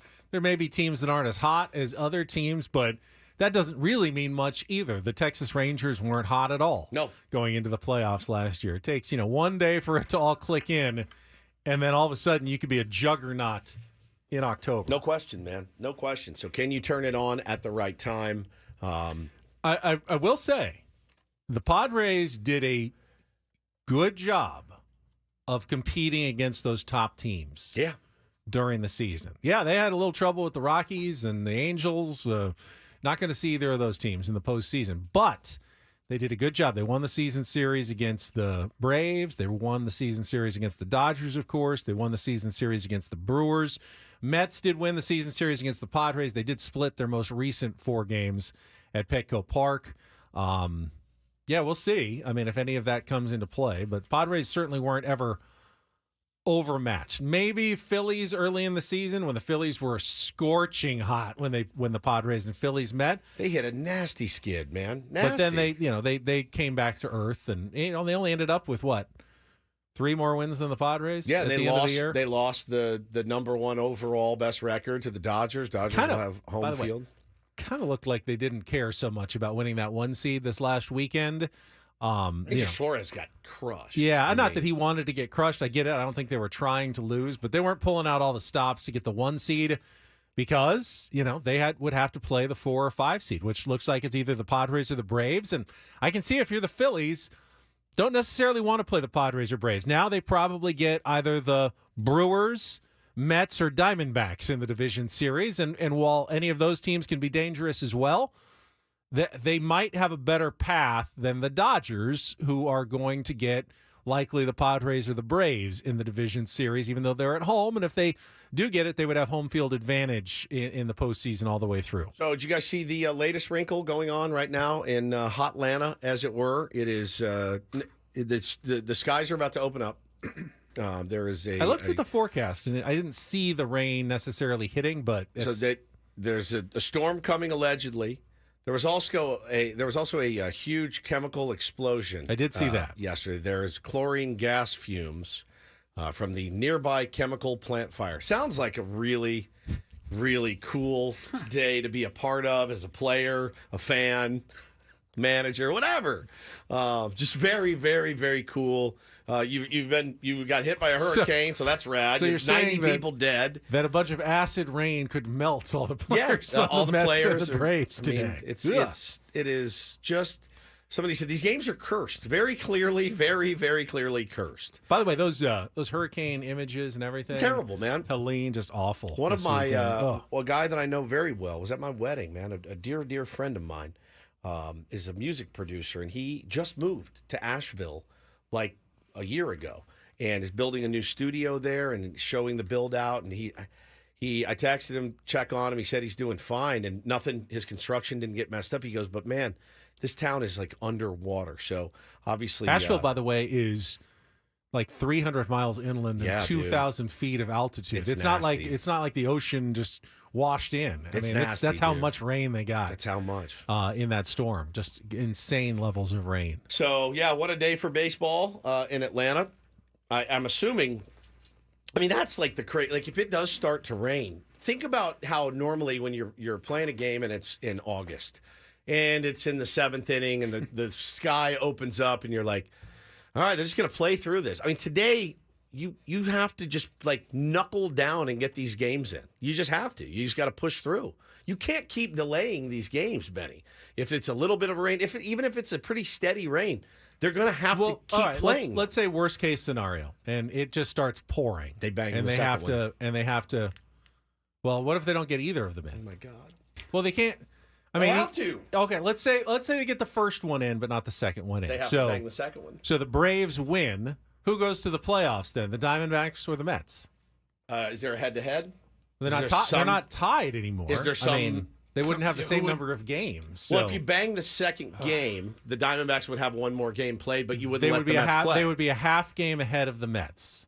But the Mets would have the tiebreaker if they got to play that game and win that game. I don't think you can tell the Mets, oh, sorry, you just finished a half game behind and one game you know what? short. That happens. Diamondbacks, you're in. And come to San Diego, Diamondbacks. I just don't see how there's any circumstance where you can't play both. You have to play both games. You can't just say, "Oh, the Braves just say they forfeit the second game." The Diamondbacks, that would be completely unfair and cruel to the Diamondbacks. Cruel is not the right word because you don't care about the Diamondbacks. What's happening to them if you're the Braves? No. If the Mets win and then they can't play the second game and the Braves say, fine, we forfeit, we're in the playoffs, the Diamondbacks are the odd man out here, right? But why should they be? The Mets have not played all their games. The Diamondbacks are ahead of them. I would say the Diamondbacks would be more deserving to be in the playoffs. You can't just give the Mets a win that they didn't play. The Diamondbacks would then go in. And then the Mets would say, but we didn't get to play our last game. If we'd won it, we would have been in the playoffs. And you're just not letting us play. That's why you have If we somehow get screwed over on this, that's why you have to play both of the games. Now, we're going to move the wild card up a couple if you do days. that, and one of the games has to be pushed back to tomorrow. It'll be ours. Well, they'll play that Mets-Braves game, and then we'll have to push back the wild card series to Wednesday, Thursday, and potentially Friday. Am I going to miss no off day until the Dodgers series Am I going to miss Saturday. My lobster bucket tomorrow? What if we were broadcasting live from Baja Rick? So there's no game? I mean, it's not impossible. It's not impossible. We're eating lobster tomorrow. If they don't get these games in today, they will have to stay there and play them tomorrow. You know who else? Then there will be no playoff game tomorrow. You know who else probably bought a pack of Marlboros? Rob Manfred. Let's blasting heaters right now. And let's look at the other scenario. All right, let's say, we know we have to get these games in. 5-hour rain delay. Whatever, how long it takes. We have to play a doubleheader. It's 3 in the morning. So it's possible they don't finish until, 10, 11 at night on the East Coast, hop on a plane, get in San Diego, 7, 8 a.m., and then have to be at the ballpark, 3 or 4 hours later for a game. That doesn't seem that fair either. So, there could be... push the wild card game back. You can't. You can. You can't. They thought about it. They were apparently, reportedly, they talked about it. This late. Yeah, you can. I have a lobster bucket waiting for me in the morning. I mean, theoretically, skies look pretty good. The weather forecast is good. Theoretically, it could pour in San Diego tomorrow, and you have to bang it, and you push everything back. They do have that off day on Friday built in use case logic on me. In case there's a rain. Emotion. There have been rainouts in the playoffs before. They happen almost every year, actually. Not here. This is a conspiracy theory. It's October. Not here, buddy. And there is bad weather around the country. Not here. Not here usually. Not here. But it's been known to happen. I hate this. I saw the weather. It's going to be perfect. It's We're not going to rain. moving anything. I get it. But you can postpone a game in the postseason. They do almost every season. It happens. All right, we got tickets to give away on Saturday for the very first concert at Front Wave Arena up in Oceanside. It is Cake in concert, and if you want to win tickets, be the fourth caller right now at 833-288-0973, 833-288-0973. Cake in concert. I'm hearing good things about Front Wave Arena. Yeah, nice, me too. There's about 5,000, 6,000 seats, somewhere around there. Really nice venue that they just opened up. It's where the Sockers are going to play, where the San Diego Clippers or the G League are going to play. And the first concert, Cake, this Saturday, 833-288-0973. We'll come back. I think Paulie's got a couple of Rundle Report headlines before we turn things over to Annie and Elston at 10 o'clock with Ben and Woods here on 97.3 The Fan.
all day at Baja Rick in the gas lamp leading up to Game 1 of the baseball playoffs. Ben and Woods, we will kick you off at 6 a.m. as we celebrate the postseason, presented by Santo Super Premium Additive-Free Tequila. Santo, work hard, play loud. And then Annie and Elston will be there, and Gwen and Chris program will be broadcasting live all the way up until 4:38 when Sammy, who just left, will take over with the pregame show for Game 1.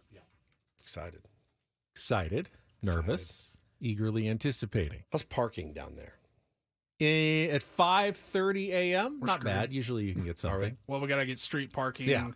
which Which means is- 2-hour limits, which means mid-show we got to run and feed the meter. Correct. Like at the 7:58 break, you got to run, feed the meter before the 8 o'clock kicks in, but then you have it good for the 2 hours until the end of the show. Then you got to move your car right away at the end I of may the show. find a lot and then take my scooter You and could just do that. scoot down. You could do that. Yeah, I could do that. I have a scooter. Can you fit it in your car? Oh, yeah. Yeah. Oh, no yeah. problem. Piggyback. Would it hold I don't me think and so. you? It's How a about lot. the three of us together? Those fat On guys on shoulders? the motorcycle.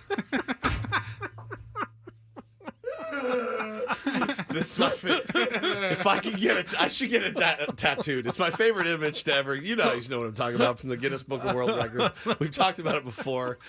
The two guys on the motorcycle, fattest twins to ever ride a motorcycle. Here they are. It just nothing makes me laugh harder than those guys, dude. Nothing. So yeah, the three of us on one scooter would be straight comedy, straight up every single time. I may do that because I will forget. I'll be right in the middle of eating fried ice cream. Woodsy, your meter's going to run. I'll be like, I don't care. I'll take the ticket. You know me. You Like, just have to hope that the parking enforcement officers are tier 1s and are lenient. Somebody said, can you pay the meter on the app now? I think you can. Can you really? That's Yeah. genius. Okay, I didn't think of that. Thank you, Adam. That's a great You idea. got to scan a QR code Yeah. when you sign up, and then you can feed it from the app. Although I don't think you can, because they don't want you just sitting there all day necessarily bang, feeding bang, the bang, meter bang, and just yeah. taking your parking spot. So you do have to, I think, maybe physically go in and refeed it. Like the first time you can pay it on the app. Okay. But I don't know that you can actually reload it all day.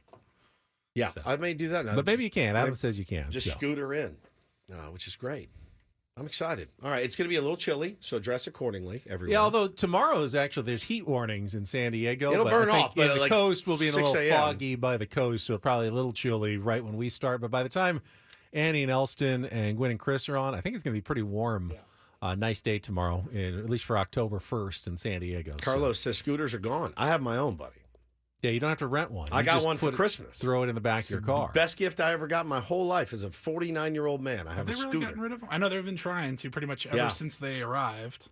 I think they're gone from downtown. I love them. I mean, Yeah, the it's my- rental scooters I think they've gotten rid of, but I mean, private when they scooters- first hit the scene, I was like, "This is the greatest thing to happen Ever. to San Diego No question. ever." And Well- then you were able to leave them anywhere. Yes. And then they there's started the zones. restricting where Oh. you could and could not leave them. I mean, You're you used to be driving able to, and then it stops. You're like, oh my god. you used to be able to take it right up to the home plate gate and just drop it off. Maybe It there's a was tier amazing. one that's one of those pedicab drivers, and we can have them pick us up, Loud. blaring music as Yeah. loud as possible with the Sweet neon. home Alabama. As It's 6 somebody o'clock that's in done the that morning. once downtown, it'll cost us probably $250 to go 3 blocks. Hey, buddy, where are we headed? Where the skies are blue. Like, oh, all right, I guess we're down to Baja Rick. Sweet home Alabama. Always just the worst songs on there. We took when we were doing a staycation a couple years ago, like literally 3 or 4 blocks to the hotel. We thought it'd be fun. $700. We get out. I paid on the guy. He had the little swiper or whatever on his phone. And Megan goes, "How much was that?" I'm like, "Don't ask. You don't want to Do know. not ask me. You do not want to know how much that cost us." Sweet home Alabama. Oh, sweet home. I gotta show you the video. So good, dude. I think it was we were playing "Welcome to the Jungle." We got fun and games. As loud as it could possibly. And then the guy. Can I pay you even more to turn the music off? The guy next to you is, I'm a Barbie girl in a Barbie world. You're like, I'm going to die. I'm going to die. They conflict as they're going Yeah, it's by terrible. with completely different It's music. like the worst just thing to happen. blaring all over. That's Paulie's. It's so nuts, dude. Oh. was such a waste of money. It's a total waste of money, bro. Oh, God. Well, listen, so get down there early, obviously, find parking and figure it out. But we appreciate all the effort. We will have some Ben & Woods shirts.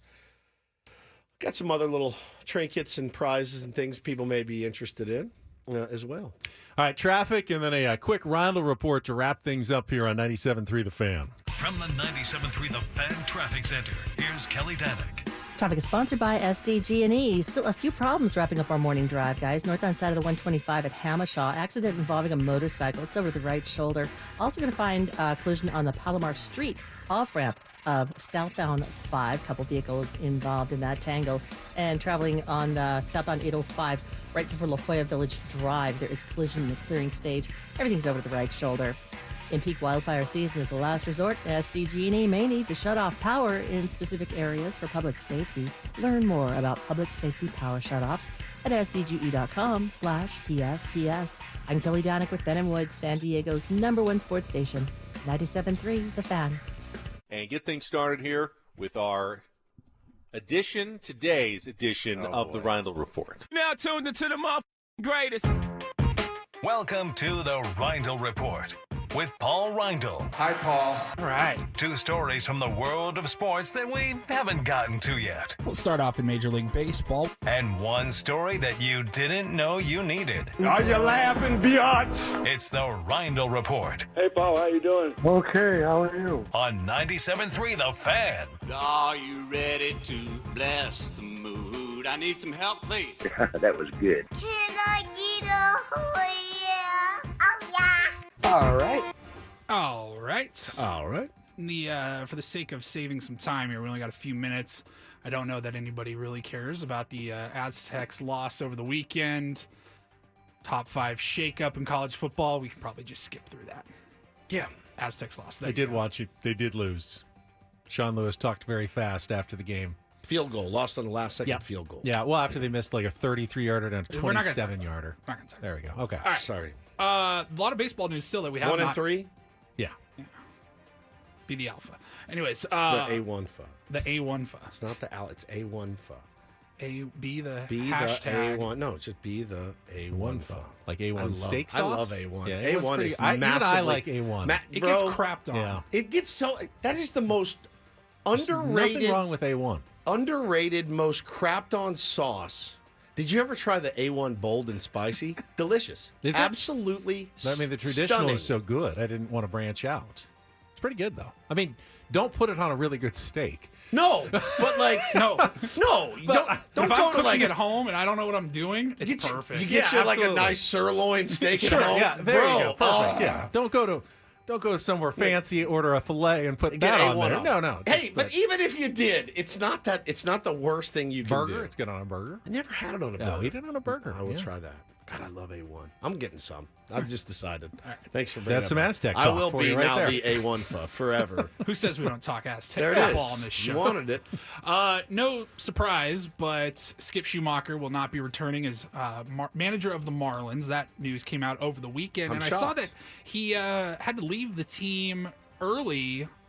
Was it Friday night? I think he managed his last game and did not finish the season due to like family issues. Yeah, he had death in the family. Death in the family. So our best thoughts to our beloved Skip Schumacher, and all of the insiders, of course, then say he's automatically at the top of the list for every team that could make a manager change. All right, as I think now that it's done and he is done as manager of the Marlins. You know how I always complain, Woods breaks news, doesn't break news. Could have had this.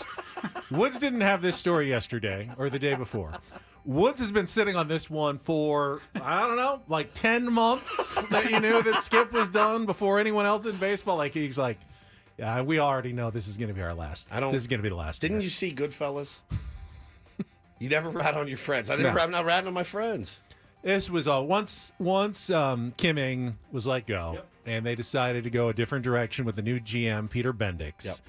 And they hired Gabe Kapler, Kapler, who is almost certainly the manager in waiting. He's the Bendix guy. Skip knew it was going to be his last season. They took care of him financially, Yep. and he's got Probably his pick of jobs here in the offseason if that's what he wants. He's in he's in a good spot. He's in what's called the catbird seat. Handled it. He was classy all year long. The Marlins has no reason to complain. Yep. Skip really has no reason to complain other than, they didn't give him a team after he made the playoffs, but they took care of him, and now he's in a good spot. Yeah, he will be a really, really. He's always going to be one of my favorite human beings. But I texted with him over the weekend, and he's had a rough year, man, with a couple of pretty sad losses in his life. But he's okay. His family's okay. We certainly send our love, and I know the Tier 1s do as well. And then the other news in Major League Baseball just came down within the last half hour.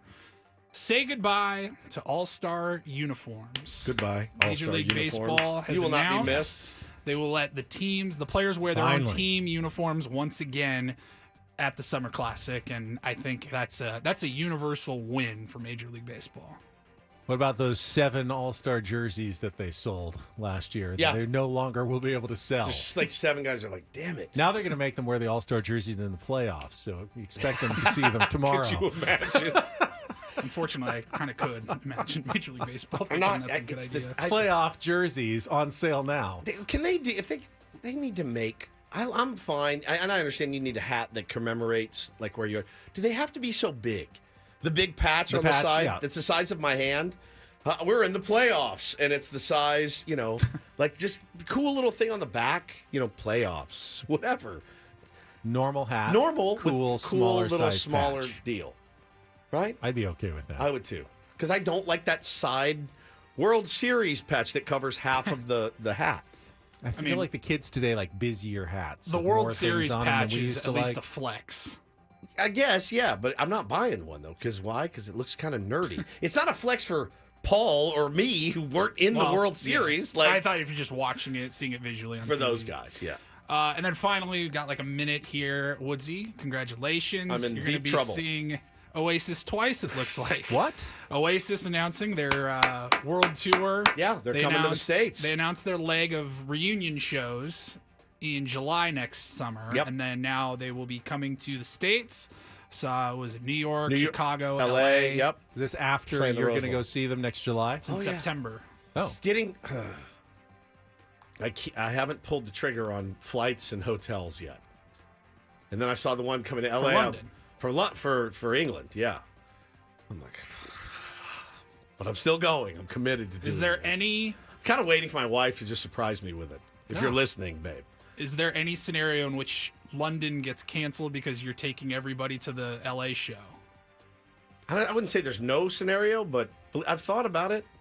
Bro, go price a hotel room in Manchester and a ticket to Manchester in a 3-day trip. I'm still going to do it, though. It's my 50th birthday pilgrimage. We out? We early? I don't know why the music died. Yeah, I don't know. Yeah, We've got we're 20 out in seconds 20. left. Good show today. Fun one. Last bit of stress-freeness today, and then tomorrow we're into it. We'll see you at Baja Rick's at 6 in the morning Can't tomorrow. wait. Everybody be for there. Paul Rundle and Stephen Woods, I'm Ben Higgins, Annie and Elston. Coming up next on San Diego's #1 sports station, 97.3 The Fan. We're going to kiss the roach right now. The Padres